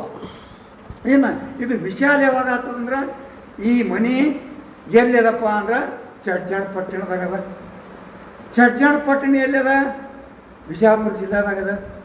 ವಿಜಯಪುರ ಜಿಲ್ಲಾ ಎಲ್ಲದ? ಕರ್ನಾಟಕ ರಾಜ್ಯದೊಳಗದ. ಕರ್ನಾಟಕ ರಾಜ್ಯ ಎಲ್ಲದ? ಭಾರತ ದೇಶದೊಳಗದ. ಭಾರತ ದೇಶ ಎಲ್ಲದ? ಏಷ್ಯಾ ಖಂಡದೊಳಗದ. ಏಷ್ಯಾ ಖಂಡ ಎಲ್ಲದ? ಜಗತ್ತಿನ ತುಂಬ ವ್ಯಾಪಕವಾಗಿದೆ. ಇದು ಸಂಕುಚಿತ ಮನೋಭಾವದಿಂದ ನೋಡಿದೆವಂದ್ರೆ, ಇದಕ್ಕೆ ಗಾಡಿ ಹಾಕಿ ಬೇಲಿ ಹಾಕಿ ನೋಡಿದೆವಂದ್ರೆ ಇದು ಸಂಕುಚಿತ. ಅಂದ್ರೆ ಈ ದೇಹದ ಹವಣಾಕಾರವಾಗಿ ನೋಡಿದೆವಂದ್ರೆ ನಾ ಹುಡ್ತೇನೋ, ನಾ ಸಾಯ್ತೇನೋ, ನಾ ಜೀವಾತ್ಮ ಇದೀನೋ, ನಾ ಹೆಣ್ಣದೇನೋ, ನಾ ಗಂಡದೇನೋ, ನಾ ಇಂಥ ಅಧಿಕಾರಿ ಇದೀನೋ, ಏನೇನೇನೇನಲ್ಲ ಆರೋಪ ಮಾಡಿಕೊಳ್ಳದೆ ಇದು ಸಂಕುಚಿತ ಭಾವ. ಇದು ದೇಹನ ಅಲ್ಲ, ಈ ದೇಹದ ಒಳಗೂ ಹೊರಗೂ ನಾ ಸೂಕ್ಷ್ಮವಾಗಿ ವ್ಯಾಪಕವಾಗಿ ಅದೇನೋ ಅನ್ನೋದು ಅನುಭವಕ್ಕೆ ಗೊತ್ತಂದ್ರೆ ಅದಕ್ಕೆ ಯೋಮಾತೀತ. ವ್ಯೋಮಾತೀತ 6ನೇ ಲಕ್ಷಣ. ಇನ್ನು ನಿರಂಜನಂ ಅಂದ್ರೆ ಯಾವ್ದಕ್ಕೆ ಅನ್ಬೇಕಂತಂದ್ರೆ, ಯಾವದಕ್ಕೂ ಎಲ್ಲದಕ್ಕೂ ತಾ ಆಶ್ರಯ ಕೊಟ್ಟು ಎಲ್ಲರೊಳಗೂ ಸಿಗಿಬೀಳಾರ್ದಂಗೆ ಯಾವ್ದು ಕಡಿಗೆ ಅದ. ಅಂಜನ ಅಂದ್ರೆ ಲೇಪ, ನಿರಂಜನ ಅಂದ್ರೆ ನಿರ್ಲೇಪ. ಇಷ್ಟೇ ರೀ. ಅಂಜನ ಅಂದ್ರೆ ಒಂದಕ್ಕೊಂದು ಹತ್ಕೊಂಡುದು, ನಿರಂಜನ ಅಂದ್ರೆ ಒಂದಕ್ಕೊಂದು ಹತ್ಕೊಳ್ಳಾರ. ಇನ್ನು ನಿರಂಜನ ಪರಮಾತ್ಮನ ಸ್ವರೂಪ ಹೆಂಗಂದ್ರೆ ನಿರಂಜನ. ಮತ್ತು ಇಷ್ಟೆಲ್ಲದರೊಳಗೆ ಅದನ್ನು ಹೇಳ್ತೀರಿ. ಬ್ರಹ್ಮಾಂಡದೊಳಗೂ ಅದಾನ. ಬ್ರಹ್ಮಾಂಡದ ವ್ಯವಹಾರ ನಡಿಬೇಕಾದ್ರೆ ಅವ ಬೇಕು. ಪಿಂಡಾಂಡದ ವ್ಯವಹಾರ ನಡಿಬೇಕು. ಪಂಚ ಜ್ಞಾನೇಂದ್ರಿಯ ಪಂಚ ಕರ್ಮೇಂದ್ರಿಯಗಳ ಯುಕ್ತರ ವ್ಯವಹಾರ ನಡಿಬೇಕಾದ್ರೂ ಪರಮಸತ್ಯನೇ ಬೇಕು. ಅವನು ಹೆಂಗೆ ನಿರಂಜನ ಅನ್ನೋದು ಬರ್ತದಿಲ್ರಿ. ಮತ್ತು ಇವಕ್ಕೆ ಹತ್ಕೊಳ್ಳಾರ್ದ ವ್ಯವಹಾರ ನಡೆದನು, ಅವನಿಗೆ ಹೆಂಗೆ ನಿರಂಜನ ಅನ್ನೋದು ಅಂತಂದ್ರೆ, ನಿರಂಜನ ಅಂದ್ರೆ ಕುಂಬಾರ ಹುಳ ಹ್ಯಾಂಗೆ ಕೆಸರಿನೊಳಗೆ ಇದ್ದು ಸಹಿತ ಮೈಗೆ ಕೆಸರು ಹತ್ಕೊಳ್ಳಾರ್ದಂಗೆ ಅದು ನಿರ್ಲೇಪದಲ್ಲ, ಹಂಗೆ ಬ್ರಹ್ಮ ಚೈತನ್ಯ ಎಲ್ಲದರೊಳಗೆ ಇದ್ದಂಗೆ ಇದ್ರು ಸಹಿತ ಅದು ನಿರ್ಲೇಪದ ನಿರಂಜನ ಅಷ್ಟೇ. ಈ ಸದ ವಿದ್ಯುತ್ ಶಕ್ತಿ ಪಂಕದೊಳಗೆ ಅದ, ಮತ್ತು ಬಲ್ಪ್ನೊಳಗೆ ಬೆಳಕಾಕೊಳ್ಳಾಗತ್ತದ. ಅಕಸ್ಮಾತ್ ವಿದ್ಯುತ್ ಹೋಯ್ತು ಅಂದ್ರೆ, ವಿದ್ಯುತ್ತನ ಇದ್ರ ಆದತ್ತೆ ವಿದ್ಯುತ್ ಇರ್ತೇಳಿ ಎಲ್ಲರಿ ಅಂದ್ರೆ ಅದ್ರ ಲೇಪಾಗ್ಯದೇನ್ರಿ ಅದು. ಹಂಗೆ ವಿದ್ಯುತ್ ಶಕ್ತಿ ಎಲ್ಲ ವಸ್ತುದೊಳಗಿದ್ದು ಕ್ರಿಯೆ ಮಾಡಿ ಮತ್ತು ಅದರಿಂದ ಭಿನ್ನವಾಗಿ ಹ್ಯಾಂಗೆ ಬೇರೆನೇ ಇರ್ಲಕ್ಕೆ ಬರ್ತಲ್ಲ, ಹಂಗೆ ಆ ಪರಬ್ರಹ್ಮ ಸ್ವರೂಪಕ್ಕೆ ಅಣುವಿನೊಳಗೆ ರೇಣುವಿನೊಳಗೆ ಇದ್ದು ಮತ್ತು ಇರ್ಲಾರ್ದಂಗೆ ಕಡಿಗೆ ಇರ್ಲಕ್ಕೆ ಬರ್ತದ. ಇದು ನಿರಂಜನ ಸ್ವರೂಪ. ಇಲ್ಲಿ ತನ 6-7 ಲಕ್ಷಣ ಕೊಟ್ಟರು. ನಿರಂಜನಂ ಚೈತನ್ಯಂ ಶಾಶ್ವತಂ ಶಾಂತಂ ವ್ಯೋಮಾತೀತಂ ನಿರಂಜನಂ. ಇವು ಇಲ್ಲಿ ತನ ಥಿಯರಿ ಹೇಳಿದ್ರು. ಅಂದ್ರೆ ಥಿಯರಿ ಬೇರೆ, ಮುಂದೆ ಪ್ರಾಕ್ಟಿಕಲ್ ಗೊತ್ತಂಡಿನ. ಇದು ಬರೇ ಹಿಂಗೆ ಅದನಪ್ಪ ಪರಮಾತ್ಮ ಅಂತ ಲಕ್ಷಣ ತಿಳಿಸಿ ಹೇಳಕ್ ಬತ್ತು. ಆದರೆ ಹಿಂಗೆ ಪರಮಾತ್ಮ ಅದನ್ನು ನಮಗೆ ಅನುಭವಕ್ಕೆ ಹೆಂಗೆ ಬರಬೇಕು ಅಂದ್ರೆ ನೀ ಯೋಗ ಮಾಡು. ಅದೇ ನಾದ ಬಿಂದು ಕಲಾ ಅತೀತಂ ತಸ್ಮೈ ಶ್ರೀ ಗುರುವೇ ನಮಃ. ಆ ಶ್ರೋತ್ರಿಯ ಬ್ರಹ್ಮನಿಷ್ಠ ಸದ್ಗುರಿಗೆ ಶರಣಾಗತಾದಕ್ರ ಅವ ನಮಗೆ ಯಾವ ಮಂತ್ರ ಯೋಗ್ಯ ಆಗ್ತದ ಆ ಮಂತ್ರ ಕೊಟ್ಟಿರ್ತಾನ. ಆ ಮಂತ್ರವನ್ನು ಪರಾಪಶ್ಯಂತಿ ಮಧ್ಯಮಿ ವೈಖರಿವಾಣಿಯಿಂದ ಆ ಮಂತ್ರವನ್ನು ಪಠಣ ಮಾಡಿ ಅಂದ್ರೆ ಆ ಮಂತ್ರಕ್ಕೆ ಅರ್ಥರೂಪನಾದ ಪರಮ ಸತ್ಯದ ಸಾಕ್ಷಾತ್ಕಾರ ನಮಗೆ ಆಗ್ಲಿಕ್ಕತ್ತು ಅಂದ್ರೆ ಅಲ್ಲಿ ಮೊಟ್ಟ ಮೊದಲಿಗೆ ಅನುಭವಕ್ಕೆ ಬರ್ತದ ನಾದ ಅಂದ್ರೆ ಮತ್ತು ಮೊದಲಿಗೆ ಕೇಳಿಸೋದು ಓಂಕಾರ ನಾದ. ಎಲ್ಲಿ ತನಕ ನಮ್ಮ ಚಿತ್ತವೃತ್ತಿ ಚಂಚಲತೆ ಇರ್ತದ ಅಲ್ಲಿ ತನಕ ಅದು ಬ್ರಹ್ಮನಾದ ನಮಗೆ ಕೇಳ್ತಂಗಿಲ್ಲ. ನಮ್ಮ ಚಿತ್ತವೃತ್ತಿ ಯಾವಾಗ ಸ್ಥಿರ ಆಗ್ತದ ಅವಾಗ ಅದು ನಾದ ಗುಂಜನ ಮಾಡ್ತದ. ಅನಾಹತ ಧ್ವನಿ ವಾಹೇ ಸಕಳ ಪಿಂಡಿ ತುಕಾರಾಮಂದ್ರ ಹೇಳ್ತಾರೆ. ಅನಾಹತ ಧ್ವನಿ ವಾಹೇ ಸಕಳ ಪಿಂಡಿ ರಾಮ ನಾಹಿ ತೋಂಡಿ ಕೈಸೆ ತರೆ ಸಕಳ ಜೀವಾमध्ये ದೇವ आहे खरा देखीला दुसरा वीण नव्हतरे. ನೋಡಿ ಚಂದ ಹೇಳ್ತಾರಲ್ಲ, ಪ್ರತಿಯೊಂದು ಜೀವಿಗಳಲ್ಲಿ ಆ ಓಂಕಾರ ನಾದ ಗೂಂಚನ ಮಾಡಕತ್ತದಪ್ಪ. ಅದು ಜಡ ಚೇತನ ಎಷ್ಟು ವಸ್ತುಗಳದ ಎಲ್ಲ ವಸ್ತುವಿನೊಳಗದ ನಾದದ. ಆ ನಾದದಿಂದ ನಾಮರೂಪಾತ್ಮಕ ಜಗತ್ತು ಉತ್ಪತ್ತಿ ಆಗ್ಯದ. ಆ ನಾದ ಯಾವನಿಗೆ ಕೇಳಿಸ್ಲಿಕ್ಕೆ ಶುರು ಆಗ್ತದ ಅವಾಗ ಅವ ಯೋಗದೊಳಗೆ ಅನ್ಯತೆಗೆ ಬಂದಂಗೆ. ಅವ ಧ್ಯಾನಸ್ಥ ಮಂತ್ರಯೋಗರೇ ಮಾಡಲಿ, ಹಠಯೋಗರೇ ಮಾಡಲಿ, ಶಿವಯೋಗರೇ ಮಾಡಲಿ, ಲಯೋಗರೇ ಮಾಡಲಿ, ರಾಜಯೋಗರೇ ಮಾಡಲಿ. ಭಗವದ್ಗೀತೆ ಒಳಗೆ 18 ಅಧ್ಯಾಯದ 18 ಯೋಗನೇ ಹೇಳ್ತಾನ. ಯೋಗ ಇದರ ತಾತ್ಪರ್ಯನು ಕೂಡು. ಯೋಗದ ಅರ್ಥ ಏನಂತಂದ್ರೆ ಭಾಳ ಗೂಡು ತಿಳ್ಕೊಂಡ್ರೆ ಗೂಡಿಲ್ಲ. ವಿಯೋಗ ಅಂದ್ರೆ ಎರಡಾದದ್ದು, ಬೇರೆ ಆದದ್ದು. ಯೋಗ ಅಂದ್ರೆ ಕೂಡು. ಈಗ ನಾವೇನು ತಿಳ್ಕೊಂಡು ಪರಮಾತ್ಮ ಒಬ್ಬ ದೊಡ್ಡವ ಬೇರೆ ಅದನ, 3 ಲೋಕ ತುಂಬಿ ಅದನ, ಅವ ಬ್ರಹ್ಮಾಂಡ ನಾಯಕ ಅದನ. ನಾ ಪಿಂಡಾಂಡದಾಗ ಇರೋ ಜೀವಾತ್ಮ. ನಾ ಜೀವಾತ್ಮ ಬೇರೆ, ಪರಮಾತ್ಮ ಬೇರೆ ಅಂತ ತಿಳ್ಕೊಂಡುತ್ತೇ ವಿಯೋಗ. ಜೀವಾತ್ಮ ಪರಮಾತ್ಮ ಒಂದೇ ಅಂತ ನಮಗೆ ಅನುಭವಕ್ಕಂದ್ರೆ ಅದಕ್ಕೆ ಯೋಗ ಅನ್ಬೇಕು, ಅದು ಯೋಗ ಅನ್ಬೇಕು. ಅದನ್ನೇ ಭಗವದ್ಗೀತೆ ಒಳಗೆ ಶ್ರೀಕೃಷ್ಣ ಪರಮಾತ್ಮ ಕರ್ಮಯೋಗಕ್ಕೆ ಹೇಳ್ದಿದ್ದ. ಇನ್ನು ಕರ್ಮಯೋಗದಿಂದಲೂ ಪರಮ ಸತ್ಯದ ಸಾಕ್ಷಾತ್ಕಾರ ಆಗ್ತದೆ. ಶ್ರೀಕೃಷ್ಣ ಪರಮಾತ್ಮ ಕರ್ಮಯೋಗಕ್ಕೆ ಭಾಳ ಮಹತ್ವ ಕೊಟ್ಟಾನ. ಕರ್ಮಯೋಗಕ್ಕೆ ಭಾಳ ಮಹತ್ವ ಕೊಟ್ಟಾನ. ಯಾಕಂತ ಕೇಳಿದ್ರೆ ಭಾಳ ಮಂದಿ ಏನು ತಿಳ್ಕೊಂಡಾರಂದ್ರೆ ಯೋಗ ಸಾಧನೆ ಮಾಡೋದಂದ್ರೆ ಎಲ್ಲೆಡೆ ಗುಡ್ದಾಗ ಹೋಗಿ ಅನ್ನ ನೀರ ಎಲ್ಲ ಬಿಟ್ಟು ಉಪವಾಸ ಇದ್ದು ಅದು ಅಲ್ಲಿ ಏನೋ ಹಠಯೋಗರೆ ಮಾಡಿ ಯಾವುದಾದ್ರು ಕುಂಭಕ, ರೇಚಕ, ಪೂರಕ, ಪ್ರಾಣಾಯಾಮ ಮಾಡಿ ಆಧಾರ ಚಕ್ರಗಳಿಗೆ ಕುಂಡಲಿನಿ ಶಕ್ತಿಯನ್ನು ಆಧಾರ, ಸ್ವಾಧಿಷ್ಠಾನ, ಮಣಿಪೂರಕ, ಅನಾಥ, ಸಹಸ್ರಾರಕ್ಕೆ ತಂದು ನಿಲ್ಲಿಸಿದವಂದ್ರೆ ಅದು ಹಠಯೋಗ ಅಂತಾರ. ಅದು ಮಂತ್ರದಿಂದ ಜ್ಞಾನ ಆಗ್ತದೆ ಅಂತಂದು ಭಾಳ ಮಂದಿ ತಿಳ್ಕೊಂಡ್ರೆ ಹಂಗೇನಿಲ್ಲ. ಈಗ ನಮಗೆ ಹಸಿವಾಗ್ಯದಂದ್ರೆ ಜೋಳದ ರೊಟ್ಟಿ ಊಟ ಮಾಡಿದ್ರು ಹೊಟ್ಟೆ ತುಂಬ್ತವೆ, ಗೋಧಿ ಚಪಾತಿ ತಿಂದ್ರು ಹೊಟ್ಟೆ ತುಂಬ್ತವೆ, ಅನ್ನ ತಿಂದ್ರು ಹೊಟ್ಟೆ ತುಂಬ್ತವೆ. ಹಂಗೆ ಹೊಟ್ಟೆ ತುಂಬ್ಕೊಳಕ್ಕೆ ಹಂಗೆ ಹಲವಾರು ಧಾನ್ಯಗಳದಾವಲ್ಲ, ಹಂಗೆ ಪರಮ ಸತ್ಯದ ಸಾಕ್ಷಾತ್ಕಾರ ಮಾಡ್ಕೊಳಕ್ಕೆ ಹಲವಾರು ಯೋಗಗಳದ. ಅದ್ರಾಗ ಯಾವುದಾದ್ರೂ ಒಂದು ಯೋಗ ನಿಜಗೊಂಡ್ರು ಅವರು ಮಂತ್ರಯೋಗ, ಹಠಯೋಗ, ಶಿವಯೋಗ, ಲಯೋಗ 6 ಯೋಗ ಹೇಳ್ಯಾರ. ಅದ್ರಾಗ ಯಾವುದಾದ್ರೂ ಒಂದು ಯೋಗ ಮಾಡೋಣ. ಶ್ರೀಕೃಷ್ಣ ಪರಮಾತ್ಮ ಏನು ಹೇಳ್ತಾನ, ಕರ್ಮಯೋಗ ಮಾಡು. ನೀ ಮತ್ತೆ ಅಲ್ಲಿ ಹೋಗಿ ಇಲ್ಲಿ ಹೋಗಿ ಕುಂಡ್ರು ಬೇಡ.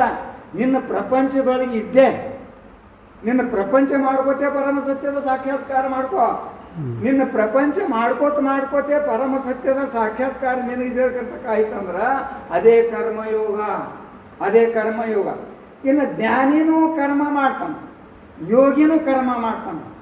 ಏನು ವ್ಯತ್ಯಾಸ ಅಂದ್ರೆ ಜ್ಞಾನ ಯೋಗಿ ಏನು ತಿಳ್ಕೊತಾನಂದ್ರೆ ಜನನ ಮರಣಗಳು ದೇಹದ ಧರ್ಮ.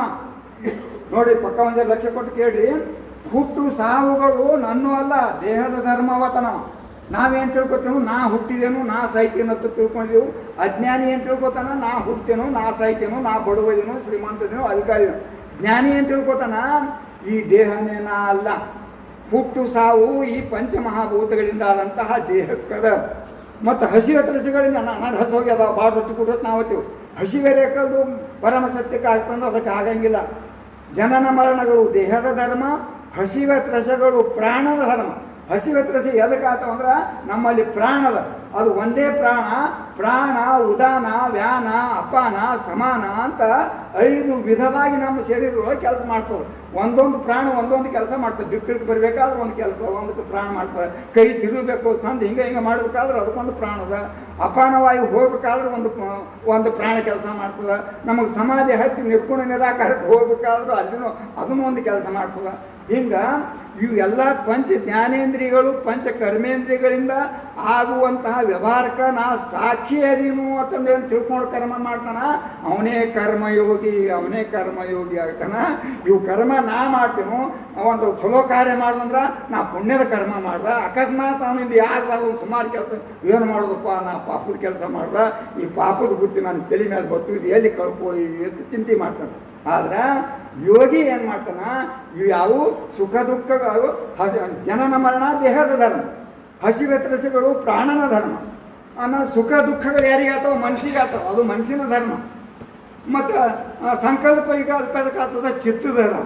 ಅವತ್ರದ್ದೆಲ್ಲ ಅವಕ್ಕೆ ಕೊಟ್ಟು ಇವಕ್ಕೆಲ್ಲ ನಾನು ಸಾಕ್ಷಿ ಇದೀನು, ಇವತ್ರ ಬಿಟ್ಟು ನಾ ಭಿನ್ನವಾಗಿ ಅದಿನು ಅಂತ ಏನು ತಿಳ್ಕೊತಾನ ಅವ ಕರ್ಮಯೋಗಿ. ಅವ ಕರ್ಮಯೋಗಿ.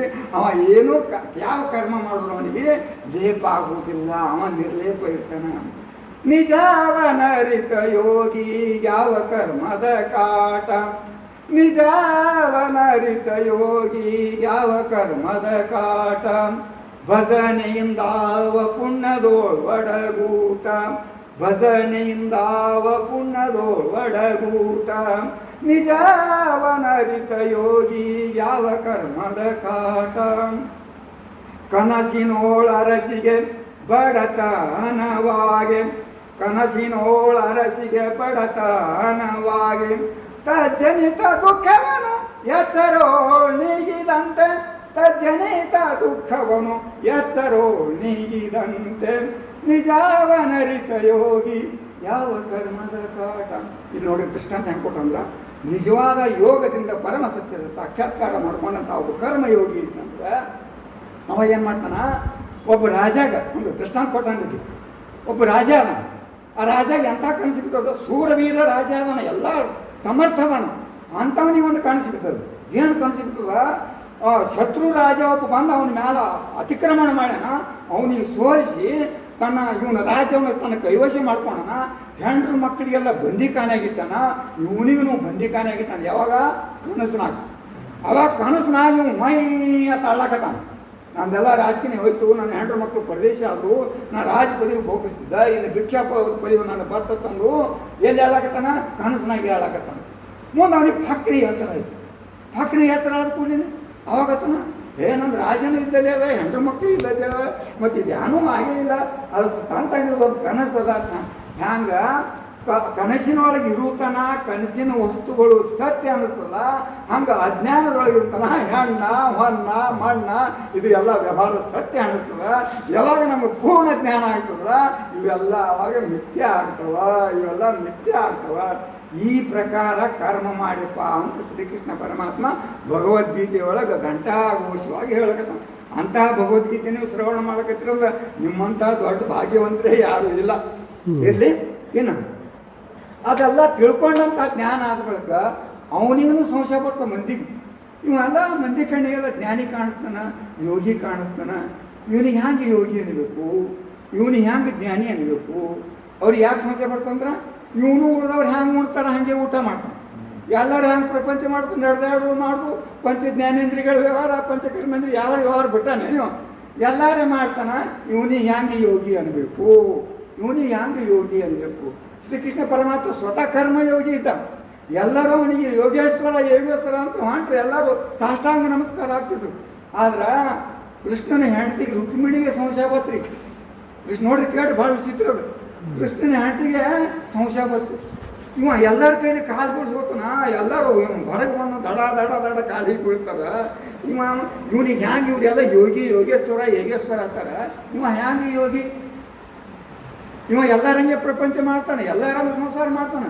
ಉಳಿದವ್ರಿಗೆ 1-2 ಹೆಂಡ್ರಿ 8 ಮಂದಿ ಅದಾರ ಪಟ್ಟದರ್ಶಿಯರು, 60,000 ಮಂದಿ ಗೋಪಿಕಾಸ್ತ್ರೀಯರು ಮೋಹಿಸ್ತಾರೆ ಇವನಿಗೆ. ಮತ್ತು ಇವ ಹ್ಯಾಂಗೆ ಯೋಗಿ, ಇವನಂತ ಭೋಗಿನೇ ಯಾರೂ ಇಲ್ಲ, ಇವ ಹ್ಯಾಂಗೆ ಯೋಗಿ ಅಂತ ರುಕ್ಮಿಣಿಗೆ ಸಂಶಯ ಬರ್ತದೆ. ರುಕ್ಮಿಣಿಗೆ ಸಂಶಯ ಬಂದು ಅವಾಗ ಕೇಳಬೇಕತ್ತಾಳ, ರಾಜ ಪದವಿ ಅದ, ನಿನಗೆ ಹ್ಯಾಂಗೆ ಯೋಗಿ ಅನ್ನೋದು ಹೊತ್ತು ತಂದು ಮನಸ್ಸನ್ನ ಬತ್ರಿ. ಅದು ಕೇಳೋ ಧೈರ್ಯ ಆಗಲ್ಲ. ಒಮ್ಮ ಹೆಣ್ಮಕ್ಳ ಮನಸ್ಸಿನಾಗ ಬತ್ತಂದ್ರೆ ಅದು ದಿನ ಸ್ಫೋಟ ಆಗ್ತದೆ. ಅದಕ್ಕೆ ಹೇಳ್ತಾರೆ, ಹೆಣ್ಮಕ್ಳಿಗೆ ಹಠ ಬಾಳತ್ತ, ಗಂಡಳಿಗೆ ಚಿತ್ತ ಬಾಳ. ಆಕೆ ಏನು ಹಠ ಬಂದಿತ್ತಲ್ಲ ಒಂದಿನ ಕೇಳೇ ಬಿಡ್ಬೇಕು. ಅದನ್ನು ಶ್ರೀಕೃಷ್ಣ ಕೇಳ್ತಾರೆ, ಅಲ್ಲಿ ನಿಮ್ಗೆಲ್ಲರೂ ಯೋಗೇಶ್ವರ ಯೋಗೇಶ್ವರ ಅಂತಾರೆ, ನೀವು ಹ್ಯಾಂಗೆ ಯೋಗಿ? ಮತ್ತು ಯಾಕೆ ಏನಾಯಿತು? ಅಲ್ಲ, ಒಬ್ಬೊಬ್ಬರಿಗೆ 1-2 ಹೆಂಡ್ರಿದ್ರೆ ನಿಮ್ಗೆ 8 ಮಂದಿ ನಾವು ಪಟ್ಟದರ್ಶಿದ್ದೀವಿ. ಮತ್ತು ಅಷ್ಟೇ ಅಲ್ಲಿ 60,000 ಗೋಪಿಕಾ ಸ್ತ್ರೀಯರ ಸಹಿತ ನಿಮ್ಮನ್ನು ಮುಗಿಸ್ತಾರೆ. ನೀವು ಹ್ಯಾಂಗೆ ಯೋಗಿ, ನೀವು ಹ್ಯಾಂಗೆ ಯೋಗಿ? ನಾಯನವರಿಗೆ ನನಗೆ ಯೋಗಿ ಅನ್ನೋದು ನಾನು ಅನ್ನಂಗಿಲ್ಲ. ನಾನು ಬಂದು ಕಾಲು ಬೀಳತ್ತೂ ಅವ್ರು ಏನು ತಿಳ್ಕೊಂಡ್ರೆ ಯಾರು ಯದ್ ಭಾವಂ ತದ್ ಬ್ರಹ್ಮ. ಅವರು ಯೋಗೇಶ್ವರ ಅವ್ರ ದೃಷ್ಟಿ ಒಳಗೆ ಯೋಗಿ ಕಂಡಿನು, ಅವ್ರು ನನ್ನ ಕಾಲು ಬೀಳ್ತಾರೆ, ನಾನು ಬೀಳ್ತಾಯಿಲ್ಲ ಅವ್ರಿಗೆ. ಮತ್ತು ನಿನ್ನ ದೃಷ್ಟಿ ಒಳಗೆ ಕಾಲಿನ ಬಿಡು, ಅದಕ್ಕೇನು ಹರ್ಕಾಯ್ತಾಗಿಲ್ಲ. ನಿನ್ನ ದೃಷ್ಟಿ ಒಳಗೆ ಕಾಲು ಇಡ್ತಂದ್ರೆ ಬಿಡು, ನನಗೇನು ಯೋಗಿ ಅನ್ನೋದಾಗತ್ತೀನು. ಬಟ್ ಇಲ್ರಿ, ನೀವು ಹ್ಯಾಂಗೆ ಯೋಗಿ, ನೀವು ಹ್ಯಾಂಗೆ ಯೋಗಿ ಒಂದು ಸ್ವಲ್ಪ ನಾನು ತಿಳಿಸಿ ಹೇಳ್ರು. ಅವಾಗಂದ ಇದು ಸತ್ಸಂಗದ ಮರ್ಮ ಹಗರದಾಗ ತಿಳಿಯಂಗಿಲ್ಲ. ಇದು ಸತ್ಸಂಗದ ಮರ್ಮ ತಿಳ್ಕೊಬೇಕಾದ್ರೆ ಕಷ್ಟ. ಹ್ಯಾಂಗೆ ಜೇನುತುಪ್ಪ ತಿನ್ನಬೇಕಾಗಿತ್ತಂದ್ರೆ ಜೇನು ಹುಳ ಕಟ್ಸ್ಕೋಬೇಕು. ಕೈ ಅದು ಜೇನು ಎಲ್ಲಿ ಕಟ್ಟಿರ್ತದೆ ಅಂದ್ರೆ ಮುಳ್ಳನಾಗ ಕಟ್ಟಿರ್ತದೆ, ಎಲ್ಲಿ ಕೈ ಹಾಕಕ್ಕೆ ಬರೋಂಗಿಲ್ಲ ಅಂತಲ್ಲಿ ಕಟ್ಟಿರ್ತದೆ. ಹಂಗೆ ಜೇನೆ ಹ್ಯಾಂಗೆ ಸಹಜವಾಗಿ ಸಿಗಲಾರ್ದಂಗೆ ಇರ್ತದಲ್ಲ, ಹಂಗೆ ಸತ್ಸಂಗ ಸಹಿತ ಸಾಮಾನ್ಯರಿಗೆ ಅದು ನಿಲುಕುವುದಲ್ಲ. ಅದು ಆಪ್ತ ಅಂಗ ಸ್ಥಾನ ಸದ್ಭಾವದಿಂದ ಮಾಡುವಂಥ ಸತ್ಶಿಷ್ಯರಿಗೆ ಮಾತ್ರ ಅದು ಸಿಗ್ತದೆ. ಅದಕ್ಕೆ ನೀನೇನಾದ್ರು ಬಡಿ ಹೋಗ್ಬೇಡ ಸುಮ್ಕೊಂಡ್ರ ಅಂತ. ಇಲ್ರಿ ನನಗೆ ಅದೊಂದು ತಿಳ್ಕೊಬೇಕದ, ಅದಕ್ಕೆ ತಿಳ್ಕೊಬೇಕಾಗಿತ್ತಂದ್ರೆ ಶ್ರೋತ್ರೀಯ ಬ್ರಹ್ಮನಿಷ್ಠ ಸದ್ಗುರು ಶರಣಾಗಬೇಕು. ಮತ್ತು ನೀವು ಶರಣಾಗತ ಆಗಿರಿ. ಮತ್ತು ನಾ ಆಗಲಾರ್ದೇ ದಿನ ಯಮುನಾ ನದಿ ಹಚ್ಚಿ ಕಡೆ ಹೋಗಿ ಅಂದ್ರೆ ಸಾಂದೀಪ್ ಮುನಿ ಸೇವಾ ಮಾಡಿ ಕೊಡ್ತೇನೆ. ನಾನು ಆ ಸಾಂದೀಪ್ ಮುನಿ ಸೇವಾ ಮಾಡಿ ಅಂತೇಳಿ ನನಗೆ ಇದು ಬಂದವು. ನನಗೆ ಯೋಗಿ ಜ್ಞಾನಿ ಏನು ಅಂತ ನಾನು ಅಂದ್ರೆ ಅನ್ನಂಗಿಲ್ಲ. ಅದು ಗುರುವಿನ ಕೃಪಾ ನನ್ನ ಮೇಲೆ ಆಗ್ಯದ. ಆ ಗುರುವಿನ ಕೃಪಾ ಆಗೋದ್ರಿಂದ ಜನರಿಗೆ ತಿಳಿದ ಹೋಗತ್ತಾರ. ಇದು ಗುರುವಿನ ಸೇವಾ ಮಾಡಾರ್ದೆ ತಿಳಿಯಂಗಿಲ್ಲ. ನಾನು ಗುರುವಿನ ಸೇವಾ ಮಾಡ್ತೀನಿ. ಹುಚ್ಚಿ ನೀನು ಗುರುವಿನ ಸೇವಾ ಮಾಡ್ತೀನಿ. ಇಲ್ರಿ ನಾ ಮಾಡ್ತೇನೆ ಒಂದು ಸ್ವಲ್ಪ ಹೇಳಿ. ಗುರುವಿನ ಸೇವಾ ಮಾಡು ಅಂದ್ರೆ ಹ್ಯಾಂಗೆ ಮಾಡ್ಬೇಕಂತಂದ್ರೆ ಈ ಶರೀರ ಎಲ್ಲ ಭಗವಂತ ನಿಂದ ತಿಳ ಸಮರ್ಪಣೆ ಮಾಡಿ ಮಾಡಬೇಕು. ನಾ ಹೆಣ್ಣದೀನು, ನಾ ಗಂಡದೀನು, ಶ್ರೀಮಂತದೀನು ಹಿಂಗೆ ಅಂದ್ರೆ ಇಟ್ಕೊಂಡಿಲ್ಲ. ಸೇವಾ ಮನೋಭಾವ ಅಂದರೆ ಸಮರ್ಪಣಾ ಭಾವದಿಂದ ಮಾಡಬೇಕು. ಆವಾಗ ನೀನು ಗುರುವಿನ ದೀಕ್ಷೆ ಆಗ್ತದೆ. ಆಯ್ತು ರೀ, ಇವತ್ತು ಹೋಗಿ ನಾ ಗುರುವಿನ ಉಪದೇಶ ತೊಗೊಂಡು ಬರ್ತೀನೋ, ನನಗೆ ಅನುಮತಿ ಕೊಡ್ರಿ. ಆಯ್ತು ಹೋಗಣ. ಆಯ್ತು ಹೋಗತ್ತ ನಾನು ಈಕೆ ಅಡುಗೆ ಮಾಡ್ಕೊಂಡಿದ್ದೇಳ್ರಿ. ಒಂದು ಬುಟ್ಟೆಗೆಲ್ಲ ತುಂಬಿಕೊಂಡು ಬುಟ್ಟಿ ತಲೆ ಮೇಲೆ ಇಟ್ಕೊಂಡು ಹೋಗೋದ್ರಾಗ ಅದು ಗಂಗಾ ನದಿ ತುಂಬಿ ಹೊಂಟಿತ್ತು. ಗಂಗಾ ನದಿ ತುಂಬಿ ಹೊಂಟಿತ್ತು. ಅವಾಗ ಗಕ್ಕನೆ ನೆತ್ತಿ ಬಿಟ್ಟಿಡ್ರಿ. ಕೃಷ್ಣ ಕೇಳ್ತಾನೆ, ಯಾಕೆ ನಿತ್ತಿ ಏನು ಮಾಡೋದು ಈ ಅದು ಹೊಳಿ ತುಂಬಿ ಹೊಂಟದ. ಅವಾಗತನ ಹೊಳಿ ತುಂಬಿ ಹೊಂಟದ ಅಂತೇಳಿ ಗುರುವಿಯಲ್ಲಿ ಉಪವಾಸ ಬಿಡ್ತಿರ್ತೇನು. ಅದು ಹೊಳಿಯನ್ನು ಹಿಂದೆ ತುಂಬಿ ಹೊಂಟದೇನು. ಈಗ ಹೊಳಿಗೆ ಮಾಪೂರು ಬಂದು 4-5 ದಿವಸ ಮೇಲಾಯ್ತು. ಮತ್ತು ಎಂದರೆ ಒಂದಿನ ಹೊಳಿಗೆ ಮಾಪೂರು ಬಂದದ, ಹಿಂದೇನು ಗುರುವಿನ ಸೇವೆ ಮಾಡೋದ್ರೆ ಬೇಡತ್ತೇಳ ಎಂದರೆ ಬಿಟ್ಟಿದ್ದೇನು. ಈ ದೇಹ ಜಾವೋ ಜಾವೋ ಜಾವೋ ಅಥವಾ ರಾಹೋ, ದೇಹ ಜಾವೋ ಜಾವೋ ಜಾವೋ ಅಥವಾ ರಾಹೋ, ಪಾಂಡುರಂಗಿ ಸದಾ ದೃಢ ಭಾವೋ, ದೇಹ ಜಾವೋ ಅಥವಾ ರಾಹೋ. ಶ್ರೀಕೃಷ್ಣ ಹೇಳ್ತಾನ, ಈ ದೇಹ ಹರಿದು ಹೋಗಲೇಕ, ಈ ದೇಹದ ಚಿಂದಿ ಆಗಲೇಕ ಗುರುವಿನ ಸೇವಾ ಮಾತ್ರ ಬಿಡುವುದಿಲ್ಲ ತನ್ನ ಮಾಡ್ಲಕ್ರ. ಅವಾಗ ಗುರುವಿನ ಕೃಪೆ ಆಗ್ತದೆ. ಹುಚ್ಚಿ ಬಿಡೋಣ. ಅವಾಗ ಈಕೆ ಅಟ್ಟಿಗೆ ಬಿಡಿದ್ರಿ, ಏನಾರೇ ಮಾಡಿ ನನಗೆ ನಮ್ಮ ಹೊಳಿ ದಾಟಪ್ಲೆ ಮಾಡಿ ಹೋಗಿ ನಾ ಗುರುವಿನ ಸೇವಾ ಮಾಡಿ ಬರ್ತಾರೆ, ನಾ ಗುರುವಿನ ಸೇವಾ ಮಾಡಿಬಿಡ್ತೀನಿ. ಅವಾಗ ಏನ್ರಿ ಹಗರೇನ್ರಿ ನೋಡು, ಗುರುವಿನ ಸೇವಾ ನೀವು ಮಾಡೋದೇ ನಿನ್ನ ಮನಸ್ಸಿನಾಗ ಬಂದಿತ್ತಂದ್ರೆ ನಾವೊಂದು ಮಾತು ಹೇಳ್ತೀನೋ, ಆ ಮಾತು ಗಂಗಾ ತಾಯಿ ಕೇಳು. ಹಾದಿ ಕೊಟ್ಟಳಂದ್ರೆ ಹೋಗು ಗುರುವಿನ ಸೇವಾ ಮಾಡಿದ. ಏನದು ಹೇಳಿ. ಅವಾಗ ಇವ ಹೇಳಕತ್ತಂದು ಏನು ಹೇಳಕತ್ತ ಮಾತಂದ್ರೆ, ನನ್ನ ಗಂಡ ಇಲ್ಲಿ ತನಕ ಬ್ರಹ್ಮಚರ್ಯ ವ್ರತ ಪಾಲನ ಮಾಡೋದು ಸತ್ಯ ಇತ್ತು ಅಂದ್ರೆ ಹಾದಿ ಕೊಡೋತ್ ಹೇಳು. ಗಂಗಾತ ಹಾದಿ ಕೊಟ್ಟಳಂದ್ರೆ ಹೋಗು, ಹಾದಿ ಕೊಡ್ಲಿಲ್ಲ ಅಂದ್ರೆ ಹೊಳ್ಳಿ ಮಾಡು. ಹಣಿ ಹಣಿ ಹಣಿ ಬರ್ಕೋಬೇಕು. ಏನು ಕೇಳ್ತಾನ, ನನ್ನ ಗಂಡ ಇಲ್ಲಿ ತನಕ ಬ್ರಹ್ಮಚರ್ಯ ವ್ರತ ಅಂದ್ರೆ ಎದಕ್ಕತ್ತಾರಂದ್ರೆ ನಿಜವಾದ ಅರ್ಥದೊಳಗತ್ತಂದ್ರೆ ಹುಟ್ಟಿದ ಆರೋಗ್ಯದಿಂದ ಒಂದು ಹನಿ ಇಂದ್ರಿಯ ಸಹಿತ ಯಾವುದೇ ರೂಪದಿಂದ ಸ್ಖಲನ ಆಗ್ಲಾರ್ದಂಗೆ ಜೋಪಾನ ಮಾಡ್ಕೊಂಡು ಬಂದಿದ್ದ ವೈರಾಗ್ಯ ಅಂದ್ರೆ ಅದಕ್ಕೆ ಅತ್ತಾರ ಬ್ರಹ್ಮಚರ್ಯ. ಮತ್ತು ಇವ ಏನದನ, ನನ್ನ ಗಂಡ ಇಲ್ಲಿ ತನಕ ಬ್ರಹ್ಮಚರ್ಯ ವ್ರತ ಪಾಲನ ಮಾಡೋದು ಖರೆ ಇದ್ರೆ ಹಾದಿ ಕೊಡೋದು ಹೇಳ್ತಾನ. ನನಗೆ ಹುಚ್ಚು ಹುಡುಗರೆ ಇದೆ, ಮಾತಿನ ಇದೆ ಮುಂದೆ ತಂದಿಟ್ಟ ಹಂಗೆ ಮಾಡೋದು. ಆವಾಗ ಇನ್ನು ಗಂಡನ ಮಾತಾಗ ಗುರುವಿನ ಮಾತಿನೊಳಗೆ ಒಂದು ಶಕ್ತಿ ಇರ್ತದೆ. ಅವ್ರು ಹ್ಯಾಂಗೆ ಹೇಳಿದ್ರು ಅದ್ರೊಳಗೆ ಒಂದು ದಿವ್ಯವಾದಂಥ ಶಕ್ತಿ ಇರ್ತದೆ. ಇರಲಿ ಮತ್ತೆ ಹೇಳೇನಲ್ಲ, ಹಾದಿ ಕುಡ್ಲಿ ನಾವು ಹೊಳ್ಳಿ ಬಾನೆ ಅಂತ ತಿಳ್ಕೊಂಡು ಬುಟ್ಟಿ ತೊಗೊಂಡು ಹೊಳಿ ದಂಡಾಗಿ ಇಟ್ಟು ಗಂಗಾ ತಾಯಿಗೆ ನಮಸ್ಕಾರ ಮಾಡಿ, ಗಂಗಾ ತಾಯಿ ನನ್ನ ಗಂಡ ಶ್ರೀಕೃಷ್ಣ ಇಲ್ಲಿ ತನಕ ಅವ ಬ್ರಹ್ಮಚರ್ಯ ವ್ರತ ಪಾಲನೆ ಮಾಡೋದು ಸತ್ಯ ಇತ್ತು ಅಂದ್ರೆ ದಾರಿ ಕೊಡು ಇಟ್ಟು ಅಂದು ಕೈ ತುಳಿದಾಗ ಹೊಳೆ ತುಂಡು ಬಂದಿತ್ತು. ಬುಟ್ಟಿ ತಲೆ ಮೇಲೆ ಇಟ್ಕೊಂಡು ಅಂತ ಹಣಿಗಳು ನನ್ನ ಕೂಡ ಅದ. ಉಳಿದವ್ರು ಇನ್ನೂ 7 ಮಂದಿ ಅದಾರ. ಯಾವತ್ತು ನನ್ನ ಕೂಡ ಪ್ರಪಂಚ ಮಾಡ್ತಾನ. ಇವ ಬ್ರಹ್ಮಚರ್ಯ ಹಂಗ. ಮತ್ತು ಅವ ಬ್ರಹ್ಮಚರ್ಯ ಅದನ್ನ ಹಾದಿ ಕೊಡು ಅಂದ್ರೆ ಈ ಗಂಗಾ ತಾಯಿ ಹಾದಿ ಕೊಡ್ತಾಳ. ಅವ ಮೋಸಗಾರೋ ಏನು ಇವ ಮೋಸ. ಯಾರಿಗೆ ಖರೆ ಅನ್ನೋದು, ಯಾರಿಗೆ ಸುಳ್ಳು ಅನ್ನೋದು, ಯಾರಿಗೆ ಖರೆ ಅನ್ನೋದು, ಯಾರಿಗೆ ಸುಳ್ಳು ಅನ್ನೋದು. ಬುಟ್ಟಿ ತಲೆ ಮೇಲೆ ಇಟ್ಕೊಂಡು ಹಾದಿ ಹೋಗೋದ್ರಾಗ ಹಚ್ಚಿ ಸಾಂದೀಪ್ ಮುನಿಗಳು ತಮ್ಮ ಆಶ್ರಮದೊಳಗೆ ವಿಶ್ರಾಂತಿ ಕೂದಿದ್ರು. ಹೋಗಿ ಅಪ್ಪವರ ಅಂತ ಹೋದರು. ಆಯ್ತವ ಯಾರಿ ಇವತ್ತು ಕೃಷ್ಣ ರಾಜರಿಗೆ ಅವರಿಗೆ ಸ್ವಲ್ಪ ಸಡಿವಿಲ್ರಿ, ಅದಕ್ಕೆ ನಿಮ್ಮ ಸೇವಾ ಮಾಡ್ಲಿಕ್ಕೆ ನನಗೆ ಹಸ್ಬಿಟ್ಯಾರ, ನಿಮ್ಮ ಸೇವಾ ನಾ ಮಾಡ್ಲಿಕ್ಕೆ ಬಂದೇನ್ರಿಪ್ಪ, ದಯಮಾಡಿ ನನಗೆ ಸೇವಾ ಮಾಡ್ಲಿಕ್ಕೆ ಅವಕಾಶ ಕೊಡ್ರಿ. ಆಯ್ತವ ನಮಗೇನು ಗಂಡಸರಾದ್ರೂ ಹೆಂಗಸರಾದ್ರೆ ನಮ್ಮಲ್ಲಿ ಆ ಭೇದ ಭಾವ ಇಲ್ಲ. ನಿನಗೆ ಸೇವಾ ಮಾಡೋ ಭಾವ ಬಂದಿತ್ತಂದ್ರೆ ಮಾಡಿ, ಯಾರು ಬೇಡ ಅಂದಾರ. ಅಪ್ಪ ನೀವು ಬಹಿರ್ದೇಶಕ್ಕೆ ಹೋಗಿ ಬರ್ತಿದ್ರು ಅಂತ ಹೋಗಿ ಬರ್ರಿ, ನಾ ಆಟೋತನ ನಿಮ್ಗೆ ಸ್ನಾನಕ್ಕೆ ನೀರು ಕಾಸ್ತೀನಿ ಅಂತಂದ್ರು. ಅವ್ರು ಬಹಿರ್ದೇಶಕ್ಕೆ ಹೋಗಿ ಬಂದರು, ನೀರು ಕಾಸಿದ್ರು. ಆವಾಗ ಇವ ಕೃಷ್ಣ ಹೇಳಿದ್ದ, ನಾನು ಗುರುವಿನ ಸೇವಾ ನಾನೇ ಮಾಡಿದ ಅವ್ನ ಝಳಕೆ ಎಂದಾದರೂ ಅವನು ತಂತ ಮಾಡ್ಕೊಂಡಿಲ್ಲ. ಅವನು ಮೈಯೆಲ್ಲ ಹಂಗೆಲ್ಲ ಸ್ವಚ್ಛವಾಗಿ ನಾ ತೊಳೆದು ಅವ್ನು ಝಳಕ ಮಾಡಿಸ್ತೇನು. ಹಂಗೆ ನೀ ಝಳಕ ಮಾಡಿಸ್ಬೇಕು. ಮತ್ತೆ ಅವನು ಪುರುಷ ಅದಾನ, ನಾ ಸ್ತ್ರೀ ಅದೀನೋ, ಅವನ ದೇಹಕ್ಕೆ ನಾ ಹಂಗೆ ಮುಟ್ಲಿ ಹಂಗಂದ್ರೆ ಗುರುವಿನ ಸೇವಾ ಆಗೋದು ಅಂತಂದು ಮೊದಲೇ ತಾಕೀತು ಮಾಡಿದ್ವಿ. ಇಲ್ಲೇನಾದ್ರು ತಾನೇ ಸ್ನಾನ ಮಾಡಿಸೋದು, ತಾನೇ ಸ್ನಾನ ಮಾಡಿಸೋದು, ಪೂಜಾ ಸಾಮಗ್ರಿಗಳನ್ನು ಕೊಟ್ಟು ಪೂಜೆ ಆಯಿತು. ಯಪ್ಪ ಮಹಾಪ್ರಸಾದ ಮಾಡ್ತೀನಿ, ಆಯ್ತು ಅವ ಮಹಾಪ್ರಸಾದ ಮಾಡ್ತೀನಿ. ಪ್ರಸಾದ ಕೂತ್ರಿ ಸಂದೀಪ್ ಮುನಿಗಳು ಪ್ರಸಾದ ಕೂತ್ರು. ಈಕಿ ಹ್ಯಾಂಗ ನೀಡ್ತಾಳ ಅವೆಲ್ಲ ಹಿಂಗೆ ಮಾಡಿ ಶುರು ಮಾಡಿದ್ರಿ. ಶುರು ಹ್ಯಾಂಗೆ ಮಾಡಿದ್ರಂದು ಏನು ತಾಟಂಗೆ ನೀಡ್ತಾರಲ್ಲ ಹಸನೆ ಉಪ್ಪಿನಕಾಯಿ ಚಟ್ನಿ ಮೊದಲು ಮಾಡಿ ಖಾರ ಮೊದಲು ಮಾಡಿ ಏನೂ ಇಡ್ಲಿಲ್ಲ. ಎಲ್ಲ ತಾಟೆಲ್ಲ ಸ್ವಚ್ಛಾಗಿ ತೊಳೆದು ಲಿಂಗಕ್ಕೆ ನೈವೇದ್ಯ ತೋರಿಸೋದು ಚೆಲ್ತಂದ್ರೆ ಮತ್ತೆ ಆ ಪ್ರಸಾದಕ್ಕೆ ನಾ ಅಪಮಾನ ಮಾಡ್ದಂಗೆ ಆತ ತಿಳ್ಕೊಂಡು ಮತ್ತೆ ಅದು ತಾಟ್ ತೊಳೆದು ಆ ತಾಟನ ನೀರು ಇಷ್ಟೆಲ್ಲ ಕುಡಿದು ಬಜೆಟ್ ಹರಿದುಟ್ಟು ಯಾವಾಗ ನನಗೆ ತೃಪ್ತಿ ಆಯಿತು, ನನಗೆ ತೃಪ್ತಿ ಆಯಿತು. ಆಯ್ತಪ್ಪ ಠೀಕದ, ಮತ್ತು ನಿಮಗೆ ನಾನು ಹಾಸಿಗೆ ಮಾಡಿ ಕೊಡ್ತೀನಿ, ನೀವು ವಿಶ್ರಾಂತಿ ತೊಗೋತಿದ್ರಿ, ನಾನು ವಿಶ್ರಾಂತಿ ತಗೊಡಿ, ನನಗೆ ಅಪ್ಪಣೆ ಕೊಡ್ರಿಯಪ್ಪ ಹೋಗಿ ಬರ್ತೀನಿ. ಆಯ್ತವ ಹೋಗಿ ಬಾ ಹಾಸಿಗೆ ಮಾಡಿ ಕೊಟ್ಟರು. ಅವರು ವಿಶ್ರಾಂತಿ ತೊಳ್ಕೊಟ್ರು. ಮುಂದೆ ಹೋಗಿದ್ರೆ ಮತ್ತೆ ಅದು ನದಿ ತುಂಬಿನೇ ಹೊಂಟಿತ್ತು. ಈಕೆ ಗಾಕನೇ ನಿಂತು ಬಿಟ್ಟು ಮತ್ತೆ ಅಂಜಿ ಗಾಕನೇ ಮತ್ತು ತ್ರಿಕಾಲ ಜ್ಞಾನಿ ಐತ್ರಿ ಸಂದೀಪ್ ಮುನಿ ಅಲ್ಲಿ ನಿಂತು ನಿಮ್ಗೆ ಗೊತ್ತಾಗಿತ್ತು. ಯಾಕ ತಂಗಿ ನಿತ್ಯ ಅಲ್ಲ ಆಕೆ ನೋಡಿಲ್ಲಿವ ತ್ರಿಕಾಲ ಜ್ಞಾನಿ 3ನೇ ಕಣ್ಣು ತೆರೆದಿತ್ತು. ತ್ರಿಕಾಲ ಜ್ಞಾನಿ ಯಾಕ ತಂಗಿ ನಿತ್ಯನ ಏನು ಮಾಡೋದಪ್ಪ ಹೊಳಿ ತುಂಬಿ ಹೊಂಟದ ಹ್ಯಾಂಗ ಹೋಗಿ ತಂಗಿ ಅದು ಹೊಳಿ 4-5 ದಿನ ಆಯ್ತು ತುಂಬಿ ನೋಡೋದ ಅದೇನು ಹಿಂದ ನಿನ್ನೆ ಅಲ್ಲ ಮತ್ತು ನೀ ಬರಕ್ಕೂ ತುಂಬಿನ ಹರ್ಲಿಗತ್ತಿತ್ತಲ್ಲ ಅವಾಗ ಹ್ಯಾಂಗೆ ಬಂದು ಅವಾಗ ಹ್ಯಾಂಗೆ ಯಪ್ಪ ಬರಕ್ಕೆ ನನ್ನ ಗಂಡ ಒಂದು ಮಾತು ಹೇಳಿದ್ದ. ಆ ಮಾತು ಗಂಗಾ ತಾಯಿ ಕೇಳೋಣ ಹಾದಿ ಕೊಟ್ಟಳು, ನಾ ಬಂದಿವಿ. ಏನು ಹೇಳಿದ ಕೃಷ್ಣನಿಗೆ ಏನು ಹೇಳಿದ ನಾ ಇಲ್ಲಿ ತನಕ ಬ್ರಹ್ಮಚರ್ಯ ವ್ರತ ಪಾಲನೆ ಮಾಡೋದು ಸತ್ಯ ಇತ್ತಂದ್ರೆ ದಾರಿ ಕೊಡು ಅಂತ ಕೇಳ್ಕೊಂಡಿದ್ದ. ಆ ನಮ್ಮನ್ನು ಕೇಳೋಣ ಗಂಗಾ ತಾಯಿ ದಾರಿ ಕೊಟ್ಟಳು ಬಂದಿದ್ದ. ಈಗ ಹ್ಯಾಂಗೆ ಹೋಗುದು ಅಂತೇಳಿ ಚಿಂತೆ ಆಗ್ಯದ.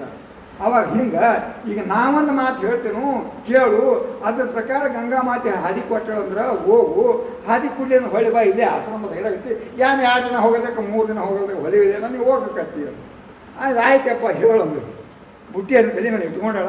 ಯಪ್ಪ ಏನು ಹೇಳಿ ನಿಮ್ಮ ಮಾತು ಕೇಳುತ್ತೇನೆ ನೋಡು, ನೀ ಗಂಗಾ ಮಾತೆಗೆ ಏನು ಹೇಳ್ಬೇಕಂತಂದ್ರೆ ಕೈ ಜೋಡಿಸಿ ನನ್ನ ಗಂಡನ ಗುರುವ ಸಂದೀಪ ಮುನಿ ಇಲ್ಲಿ ತನಕ ಉಪವಾಸ ವ್ರತ ಮಾಡೋದು ಖರೆ ಇತ್ತು ಅಂದ್ರೆ ಹಾದಿ ಕೊಡತ್ತೇಳು, ಹಾದಿ ಕೊಡ್ಲಿಲ್ಲ ಅಂದ್ರೆ ಹೊಳ್ಳಿ ಬಾ ಹಾದಿ ಕೊಟ್ಟು ಹೋಗು ಅಂದಳು.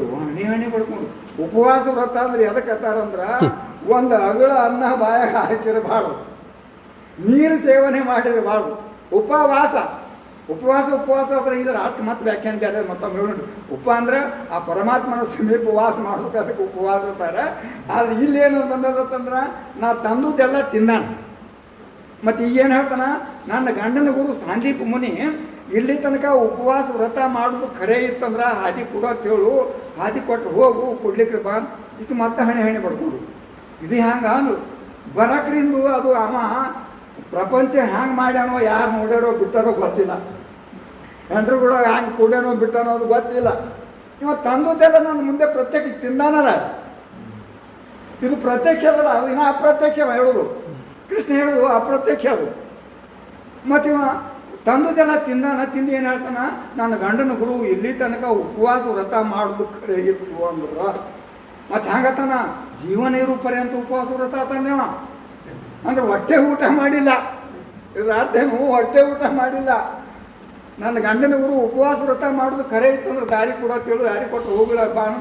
ಮತ್ತು ಈಗ ಯಾಕೆಲ್ಲ ಗುರುವಿನ ಮಾತನೊಳಗೆ ಶಕ್ತಿ ಇರ್ತದೆ ಹೇಳ್ತಾರೆ. ನಂದೇನು ಗಂಟು ಹೋಗ್ತೇಳಿ ಬುಟ್ಟಿ ಕೆಳಗಿಟ್ಟು ಮತ್ತೆ ಗಂಗಾ ತಾಯಿಗೆ ನಮಸ್ಕಾರ ಮಾಡಿ, ತಾಯಿ ನನ್ನ ಗಂಡನ ಗುರು ಸಂದೀಪ್ ಮುನಿ ಉಪವಾಸ ವ್ರತ ಮಾಡೋದು ಸತ್ಯ ಇತ್ತು ಅಂದ್ರೆ ದಾರಿ ಕೊಡು ಅಂದು ಕೂಡಲೇ ಮತ್ತೆ ಹೊಳಿ ತುಂಡು ಹೊಡ್ತಿ ಮತ್ತು ಬಡ ಹಾರು. ಇವಾಗ ಈಗ 2 ಹುಚ್ಚು ಹಿಡಿದ್ರು. ಮೊದಲು ಒಂದೇ ಹುಚ್ಚಿತ್ತು, ಈಗ 2 ಹುಚ್ಚು ಹಿಡಿದು. ಮೊದಲನೇ ಹುಚ್ಚು ಏನಿತ್ತು, ಶ್ರೀಕೃಷ್ಣ ಅವ ಯೋಗಿ ಹ್ಯಾಂಗ ಮತ್ತು ಅವ ಬ್ರಹ್ಮಚಾರಿ ಹ್ಯಾಂಗ, ಅದು ಒಂದೇ ಇತ್ತು. ಈಗ ಇದು 2ನೇ ಹುಚ್ಚು ಹಿಡ್ತೀವಿ ಎಲ್ಲ ತಿಂದು ಮತ್ತು ನಾವು ಉಪವಾಸ ವ್ರತ ಮಾಡಿರ್ತಾನಲ್ಲ. ಅವಾಗ ವಾದಗಳು ಹೋಗಿದ್ರೆ ಕೃಷ್ಣ ಹಾದಿನ ಕೂತಿದ್ದ. ಮತ್ತು ನೀ ಗುರುವಿನ ಸೇವೆ ಮಾಡಿ ಬಂದ. ಗುರುವಿನ ಸೇವೆ ಎಲ್ಲ ಮಾಡ್ದಕ್ಕರೆ ಮೊದಲು ನನಗೆ ಒಂದೇ ಭೂತ ಪಡೆದಿತ್ತು, ಈಗ 2 ಭೂತ ಪಡೆದು ನನಗೆ 2 ಭೂತ ಪಡೆದು. ಮೊದಲ ನೀ ಬ್ರಹ್ಮಚಾರಿ ಅನ್ನೋದು ಬಂದಿತ್ತು, ಈಗ ನಿನ್ನ ಗಂಡನ ಗುರು ಅಂತ ಅಂದೆಲ್ಲ ಅವ ಸಂದೀಪನಿ ಒಯ್ದು ಎಲ್ಲ ತಿಂದಾನ. ಏನು ಹೇಳ್ತಾನಂದ್ರೆ ಉಪವಾಸ ವ್ರತ ಮಾಡೋದು ಖರೆ ಇದ್ರೆ ಅಲ್ಲಿ ಕೊಡೋತಂದ ಹಂಗೆ ಅನಾನ ನೀ ಬ್ರಹ್ಮಚಾರಿ ಹಂಗ, ಅವ ಉಪವಾಸಿ ಹಂಗ ಇದು ನನಗೆ ಹೇಳಿ ಕೊಡುವನು. ಇಲ್ಲಿ ತನಕ ಹೇಳುತ್ತಿದ್ದು ಸಗುಣದೊಳಗ, ಅದೇನು ಮುಂದೆ ನಿರ್ಗುಣ ಅದು ಇದಕ್ಕಿಂತ ಕಠಿಣ ಅದ. ರಾಮಕೃಷ್ಣ ಪರಮಹಂಸರು ಹೇಳ್ತಾರೆ, ಇದು ನಿರ್ಗುಣ ಜ್ಞಾನ ಹೆಂಗದತ್ತಂದ್ರೆ ಹತಾರ ತುದಿ ಮೇಲೆ ನಡೆದಂಗ. ಇನ್ನೊಂದು ಕಡೆ ಹೇಳ್ತಾರೆ ನಿರ್ಗುಣ ಜ್ಞಾನ ಹೆಂಗತ್ತಂದ್ರೆ ದಟ್ಟವಾದ ಅಮಾವಾಸ್ಯೆ, ಕಗ್ಗತ್ತಲೆ ಅಮಾವಾಸ್ಯೆ ಇರ್ತಾರೆ. ಅಮಾವಾಸ್ಯೆ ದಿವಸ ರಾತ್ರಿ ಬಾರದೊಳಗೆ ಅದು ದಟ್ಟವಾದ ಕಾಡಿನೊಳಗೆ ಕರಿ ಬೆಕ್ಕು ಹುಡುಕೋದು ಎಷ್ಟು ಕಠಿಣ ನೋಡು. ಅಷ್ಟು ನಿರ್ಗುಣ ಪರಮ ಸತ್ಯದ ಸಾಕ್ಷಾತ್ಕಾರ ಮಾಡ್ಕೊಳ್ಳೋದು ಅಷ್ಟು ಕಠಿಣ ಅದ ಅಂತ ಹೇಳ್ತಾರೆ. ಅದಕ್ಕೆ ಹೇಳ್ತಾನೆ ಕೃಷ್ಣ, ಅದು ಮುಂದಿಂತ ಅದು ತೀರಾ ನಿರ್ಗುಣ, ಅದು ಭಾಳ ದೂರ ಅದ, ಅದ್ರ ಕಡೆ ನಾನು ಹೋಗಬೇಡ. ಇಲ್ರಿ ನನಗೇನಾದ್ರು ಮಾಡಿ ಅದು ತಿಳಿಸ್ಕೊಡ್ರಿ. ಅದು ನಿರ್ಗುಣ ಜ್ಞಾನ ಯಾರ ಅಂತಃಕರಣ ಶುದ್ಧ ಆಗಿರ್ತದ ಅವ್ರಿಗೆ ಮಾತ್ರ ತಿಳಿತದ. ಅಂತಃಕರಣದೊಳಗೆ ಮಲ ವಿಕ್ಷೇಪ ಆವರಣ ದೋಷಗಳಿರ್ತವಲ್ಲ, ಅವು ದೋಷಗಳಿದ್ರೆ ತಿಳಿಯಂಗೆಲ್ಲ ಹುಚ್ಚಿ ಅದ್ಯಾನು ಮಾಡ್ತಿ ಬೇಡ, ಅದಕ್ಕೆ ಹಠ ಬಂದಿರ್ತದೆ. ಇಲ್ಲಿ ಏನಾರೇ ಮಾಡಿ ನನಗೆ ತಿಳಿಸ್ಕೊಡ್ರಿ ಅಂತ ಅವಾಗ ಅನಿವಾರ್ಯ ಬರ್ತದೆ ಕೃಷ್ಣ. ಅವಾಗ ಹೇಳ್ತಾನ, ಇದು ತಿಳ್ಕೊಬೇಕೇನಿ ನೋಡು ಭಾಳ ಕಷ್ಟ ಅದ. ಯಾಕೆಲ್ಲ ಕೇಳೋದು ನೋಡು, ನನಗಂತೂ ಹಸಿವಿಲ್ಲ. ಈಗ ನಾನು ಗುರುವಿಗೆ ಪ್ರಸಾದ ಮಾಡಿಸ್ಕೊಂಡಿದ್ದಿಲ್ಲ, ಆ ಗುರುವಿಗೆ ಎಷ್ಟು ಪ್ರಮಾಣ ತೊಗೊಂಡು ಹೋಗಿದ್ದಿಲ್ಲ ಆಹಾರ ಪದಾರ್ಥಗಳು, ಅಷ್ಟೆಲ್ಲ ಆಹಾರ ಪದಾರ್ಥ ತೊಗೊಂಬ, ನೀವು ಊಟ ಮಾಡಿ, ಅವಾಗ ನೀನು ನಾ ಇದ್ರ ಮರ್ಮ ಹೇಳ್ತೀನಿ ಆಯ್ತು ಅಂದ್ರಿ. ಆದರೆ ಏನು ಪ್ರಮಾಣ ಕಮ್ಮಿ ತರಬಾರ್ದು, ಗುರುವಿಗೆ ಎಷ್ಟು ಇದೆ ಅಷ್ಟೆಲ್ಲ ಬೇಕು ಅಂತ ಮುಂದೆ ಇಟ್ಟ. ನನಗಂತೂ ಹಸಿವಿಲ್ಲ, ನೀವು ಒಬ್ಬಾಕಿನ ಊಟ ಮಾಡಿ, ನೀವು ಒಬ್ಬಾಕಿನ. ಅವಾಗ ಏನು ಮಾಡ್ತಾನೆ, ಊಟ ಮಾಡೋದು ಕೂಡಲೇ ಇದು ಊಟಕ್ಕೆ ಹಿಂಗೆ ಕೈಯಾಗ ತಾಟ್ನಾಗ ಹಿಂಗೆ ಕೈ ಹಾಕೋದ್ರೊಳಗೆ ಅಖಿಲಾಂಡ ಕೋಟಿ ಬ್ರಹ್ಮಾಂಡ ನಾಯಕರಿ ಮಾಯಾ ಕೋಲಾಹಲ ಯಾವಾಗ ಯಾರಿಗೆ ಹಂಗೆ ಆಟ ಆಡಿಸ್ತದೆ ಯಾರಿಗೆ ಗೊತ್ತು. ಮ್ಯಾಲೊಂದು ಮಾಯಾ ರೂಪದೊಳಗೆ ಹತ್ಯಾರ ತೂಗಿ ಹಾಕೋದಿಲ್ಲ. ಅದು ಹತ್ಯಾರ ಹ್ಯಾಂಗೆ ತೂಗುತ್ತಿತ್ತಂದ್ರೆ ಸೂಕ್ಷ್ಮ ನೋಡಿದ್ರೆ ಕೂದಲು ಎಳೀದು, ಅದಕ್ಕೆ ಕೂದಲು ಎಳೀನಿ ಅದಕ್ಕೆ ಕಟ್ಟ್ಯಾರೇನು ಅದ್ರ ಮೇಲೆ ಈಗ ತೂಗಲ್ಕತ್ತ ಅನ್ನಿಸ್ತಿತ್ತು. ಮತ್ತೊಂದು ಸ್ವಲ್ಪ ಬಿಟ್ಟು ನೋಡಿದ್ರೆ ಆ ಕೂದಲೇನು ಕಾಣಿಸ್ತಿಲ್ಲ, ಬರೀ ಹತ್ತಾದ್ರೆ ಮುಂದೆ ತೂಗುತ್ತಿತ್ತು. ಅವಾಗ ಹೇಳ್ತಾನೆ ಕೃಷ್ಣ ಊಟ ಮಾಡುತ್ತೆ. ಅವಾಗ ಈಕಿ ಹೇಳ್ತಾಳ, ಅಲ್ಲಿ ನೀವು ಊಟಾರೆ ಮಾಡತ್ ಹೇಳ್ತೀರಿ, ಮ್ಯಾಲರ ಇಂಥ ದುಗ್ಯಾಕಿರಿ, ಮತ್ತು ಒಂದು ಸ್ವಲ್ಪ ಹೆಚ್ಕಮಾದ್ರೆ ಮೂಗು ಹೊಡಿತದೆ, ಈ ಕಡೆ ಹೋದ್ರೆ ಮೂಗು ಹೊಡಿತದೆ, ಈ ಕಡೆ ಹೋದ್ರೆ ಕಿವಿ ಹೋಗ್ತದೆ, ಎಂಥದ್ರ ತೆಳಕೂತ್ ಹ್ಯಾಂಗು. ಇದೇ ನಿರ್ಗುಣ ಜ್ಞಾನ. ಇದು ನನ್ನ ಮೂಗು ಹೋಗ್ತದ, ನನ್ನ ಕಿವಿ ಹೋಗ್ತದ, ನನ್ನ ಕಣ್ಣು ಹೋಗ್ತದ, ನನ್ನ ದೇಹ ಹೋಗ್ತದ ಅಂದ್ರೆ ಜ್ಞಾನ ಆಗೋದಿಲ್ಲ. ಇದನ್ನೆಲ್ಲ ಮೀರಿ ನಿಂತಾಗ ಮಾತ್ರ ಅದು ಜ್ಞಾನ ಆಗ್ತದೆ. ಹುಚ್ಚಿ ಬಿಡು ತೊಗೊಂಡು ಹೋಗಿ ಮನೆ ಕೂತ್ಕೊಂಡು ಇಲ್ರಿ, ನಾನು ಏನಾರೇ ಮಾಡ್ಕೊಂಡ್ರೆ ಪರಮ ಸತ್ಯದ ಸಾಕ್ಷಾತ್ಕಾರ ಮಾಡ್ಕೋಬೇಕಿಲ್ಲ, ಸತ್ಯದ ಸ್ವರೂಪ ನನಗೆ ತಿಳಿಬೇಕಿಲ್ಲ, ಸತ್ಸಂಗದ ಮಹತ್ವ ತಿಳಿಬೇಕಿಲ್ಲ ಅಂತಂದಾಗ ಆ ಊಟ ಮಾಡೋಣ. ಊಟ ಮಾಡತಮ್ಮ ಹ್ಯಾಂಗೆ ಊಟಕ್ಕೆ ಶುರು ಮಾಡಿದ್ರೆ ನೋಡಿ, ತಾಟಿನ ಕಡೆ ನೋಡ್ಲಿದ್ರಿ, ಆ ಹತ್ಯಾರ ಕಡೆ ನೋಡ್ತೀವಿ, ದೃಷ್ಟಿ ಪೂರ ಹತ್ಯಾರ ಮೇಲಿತ್ತು, ಹಿಂಗೆ ತೊಗೊಂಡು ಉಳ್ಳಾಕ ಶುರು ಮಾಡ್ತೀವಿ. ಹಿಂಗೆ ತೊಗೊಂಡು ಉಳ್ಳಾಕ ಶುರು ಏನೂ ಹಿಡಿದಾಡ ಅಂತ ಹೇಳ್ತಿಲ್ಲ, ಎಲ್ಲ ಮತ್ತು ತಾಟ ನೋಡ್ತಿತ್ತು. ತಾಟ ನೋಡಿದ್ರೆ ಮತ್ತೆ ಇದು ಹೊಡಿತಿತ್ತು, ಲಕ್ಷ್ಯ ಪೂರ ಎಲ್ಲ ಹತ್ಯಾರ ಮೇಲಿತ್ತು. ತೆಳ ಕೈ ಮಾಡಿ ಹಿಂಗೆಲ್ಲ ಊಟ ಮಾಡಿದಳು. ಊಟ ಮಾಡಿ ಎಲ್ಲ ಉಪ್ಪಿನಕಾಯಿ ಚಟ್ನಿ ಮಾತ್ರ ಮಾಡಿ ಎಲ್ಲ ಹಸನು ಮಾಡಿದಳು. ಕಡಿ ನೀರು ತೊಗೊಂಡು ಹಿಂಗೆ ಕುಡಿದು ಬಚ್ಚ ಡರಿ ಬಿಟ್ಟಳು. ಕೃಷ್ಣ ಕೇಳ್ತಾನೆ, ಊಟ ಮಾಡಿದನು? ಹ್ಞೂ ಊಟ ಮಾಡಿ. ಮತ್ತು ಹುಗ್ಗಿಗೆ ರುಚಿ ಹಂಗಾಗಿತ್ತು, ಮತ್ತು ಅವು ಕರೆದಂಥ ಪದಾರ್ಥಗಳು ವ್ಯಂಜನಗಳೆಲ್ಲ ಸರಿಯಾಗಿ ಕರೆದಿದ್ವನು, ಮತ್ತು ಸಾರಿಗೆ ಒಗ್ಗರಣೆ ಹ್ಯಾಂಗಾಗಿತ್ತು? ಇಲ್ರಿ, ಅದು ಯಾವುದೂ ನನಗೆ ಗೊತ್ತಾಗಿಲ್ಲ. ಅದು ಯಾವುದೂ ನನಗೆ ಗೊತ್ತಾಗಿಲ್ಲ. ಮತ್ತು ಯಾಕೆ ನೀವು ಊಟ ಮಾಡೋದು ಸುಳ್ಳೇನು? ನೀವು ಊಟ ಮಾಡೋದು ಸುಳ್ಳೇನು? ಊಟ ಮಾಡಿಲ್ಲ, ಮತ್ತು ಊಟ ಮಾಡಿರಿ ಮತ್ತು ಹೇಳಲ್ಲ. ಇಲ್ರಿ, ನನ್ನ ಲಕ್ಷ್ಯ ಪೂರ ಊಟದ ಮೇಲೆ ಇದ್ದಿತ್ತು, ಹತ್ತಾರ ಮೇಲಿತ್ತು. ಹಂಗ ಯೋಗಿಗಳ ಲಕ್ಷ್ಯ ಎಲ್ಲಿರ್ತದ, ಪರಬ್ರಹ್ಮನಲ್ಲಿ ಲಕ್ಷ್ಯ ಇರ್ತದ. ಆ ಪ್ರಕಾರ ನಾವು ಕರ್ಮ ಮಾಡಿ ಅಂದ್ರೆ ಕರ್ಮಯೋಗ ಆಗ್ತದ, ಎಲ್ಲರಿಗೂ ಪರಬ್ರಹ್ಮನ ಸಾಕ್ಷಾತ್ಕಾರ ಆಗ್ತದ. ಈ ಪ್ರಕಾರ ನಾವು ಸತ್ಸಂಗ ಮಾಡಿ ನಿಮ್ಮೆಲ್ಲರಿಗೂ ಜೀವನ್ ಮುಕ್ತಿ ಸ್ಥಿತಿ ಪ್ರಾಪ್ತಿ ಆಗಲಿ ಅಂತ ಭಗವಂತನಲ್ಲಿ ಪ್ರಾರ್ಥನೆ ಮಾಡಿಕೊಂಡು ನನ್ನ ಒಬ್ಬರು ಸೇವೆಗೆ ವಿರಾಮ ಕೊಡ್ತೇನೆ. ಹರಿ ಓಂ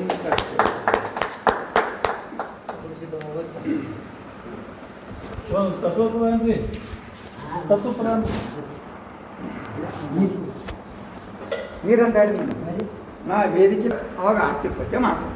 ಪ್ರಪಂಚ ಲೌಕಿಕದೊಳಗೂ ಆರತಿ ಮಾಡ್ತಾರೆ, ಪಾರಮಾರ್ಥಿಕದೊಳಗೂ ಯಾವ್ಯಾವ ಸತ್ಸಂಗ ಮುಗಿತು ಅಂದ್ರೆ ಆರತಿ ಪದ ಮಾಡ್ತಾರೆ. ಆರತಿ ಪದ ಆರತಿ ಪದ ಆರತಿ ಪದ ಅಂದ್ರೆ ಏನು? ನಾವು ಲೌಕಿಕದೊಳಗೆ ಏನು ಮಾಡಿದ್ದೇವೆ ಅಂತಂದ್ರೆ ಆರತಿ ಪದ ಅಂದ್ರೆ ಎದಕ್ಕಂದ್ರೆ 2 ದೀಪಗಳನ್ನು ಹಚ್ಚಿ, ಆರತಿ ಒಳಗೆ 2 ದೀಪ, ಯಾವ್ದು ಶ್ರೀಮಂತರಿರ್ತವ್ರು ಬಂಗಾರದ ಆರತಿ ಇರ್ತಾವೆ, ಬೆಳ್ಳಿ ಆರತಿ ಇರ್ತಾವೆ, ಅವ್ರು ಕಂಚಿನ ಆರತಿ ಹೇಳ್ತಾವೆ.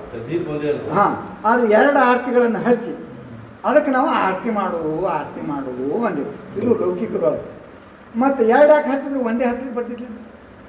2 ಯಾಕೆ ಹಚ್ಚಿದ್ರು ಅಂದ್ರೆ ಒಂದು ಪುರುಷ ಸ್ವರೂಪ, ಒಂದು ಸ್ತ್ರೀ ಸ್ವರೂಪ. ನೋಡ್ಲಿಕ್ಕೆ ಅವೆರಡು ಭಿನ್ನವಾಗಿದ್ರು ಸಹಿತ ಜ್ಯೋತಿ ಹ್ಯಾಂಗು ಒಂದೇ ಅದಲ್ಲ, ನಾಮರೂಪಾತ್ಮಕ ಜಗತ್ತಿನಲ್ಲಿ ಗಂಡು ಹೆಣ್ಣು ಬೇರೆ ಅಂತ ತೋರುವುದು ಸಹಿತ ಅವು ಎರಡರ ಹಿಂದಿರುವಂಥ ಚೈತನ್ಯ ಜ್ಯೋತಿ ಮಾತ್ರ ಅದು ಒಂದೇ ಅದ ಅಂತ ತಿಳ್ಕೊಂಡು ಅಲ್ಲಿ ಎರಡು ಇಟ್ಟು ನೀವು ಆರತಿ ಮಾಡಿರಿ ಅದು ಒಂದನೇ ಅರ್ಥ. ಎರಡನೇ ಅರ್ಥ ಭಾಳ ಗಮ್ಯ ಮತ್ತು ಗೂಢದ್ದು. ಆ ರತಿ ಅಂದರೆ ಅದಕ್ಕಂತಂದ್ರೆ ಲೌಕಿಕದೊಳಗೆ ಸ್ತ್ರೀ ಪುರುಷರು ಒಂದಾದ್ರಂದ್ರೆ ಅದಕ್ಕೆ ರತಿ ಅಂತ. ಸ್ತ್ರೀ ಪುರುಷರು ಒಂದಾದ್ರಂದ್ರೆ ಅದಕ್ಕೆ ರತಿ ಅಂತ. ಆ ರತಿ ಅಂದ್ರೆ ಇಲ್ಲಿ ಆ ರತಿ ಅಂದರೆ ಎದಕ್ಕೆ ಅನ್ಬೇಕಂದ್ರೆ ಇದೆಲ್ಲ ಕೇಳ್ಕೋತು ನಮ್ಮ ಜೀವ ಭಾವ ಪರಮ ಭಾವ ಅನ್ನೋದು ಏನು ಎರಡು ಇತ್ತಲ್ಲ, ಎರಡು ಹೋಗಿ ಒಂದಾಯ್ತಂದ್ರೆ ಜೀವಾತ್ಮನೇ ಪರಮಾತ್ಮ ಅದನ, ಪರಮಾತ್ಮನೇ ಜೀವಾತ್ಮ ಅದನ, ಎರಡಿಲ್ಲ ಒಂದದ ಅಂತ ತಿಳ್ಕೊತಂದ್ರೆ ಅವಾಗ ಅದು ಆರತಿ ಆರತಿ ಆರತಿ ಆರತಿ. ಜೀವ ಪರಮದ ಐಕ್ಯ ಆಯ್ತಂದ್ರೆ ಅದು ನಿಜವಾದ ಸತ್ಸಂಗ ಮಾಡ್ದಂಗೆ. ಅವಾಗ ನಾವು ಸತ್ಯದ ಸಾಕ್ಷಾತ್ಕಾರ ಮಾಡ್ತೀವಿ. ಆ ಆರತಿ ಪದ್ಯ ಒಂದು ಸಿದ್ಧಾರೂಢರು ಭಾಳ ಮಂದಿ ಮಹಾತ್ಮರು ಮಾಡ್ಯಾರ. ಅದರೊಳಗೆ ಮಹಾಲಿಂಗರಂಗರ ಒಂದು ಆರತಿ ಪದ್ಯ ನಾವು ಯೋಗದ ಮೇಲೆ ಆ ಆರತಿ ಪದ್ಯವನ್ನು ಹೇಳ್ತೀನಿ. ಅದು ಮುಂದೆ ಮತ್ತೊಂದು ಸಂದರ್ಭ ಬಂದಾಗ ಅದು ಬಿಡಿಸಿ ಹೇಳಕ್ಕೆ ಮತ್ತೆ ಅದಕ್ಕೊಂದು ದಿವಸ ಪ್ರವಚನ ಇರ್ತದೆ. ಇವತ್ತು ಬರೀ ಅದೊಂದು ಆರತಿ ಪದ್ಯ ಹೇಳಿ ವಿಷಯಕ್ಕೆ ಮುಂದೆ ನೋಡಿ.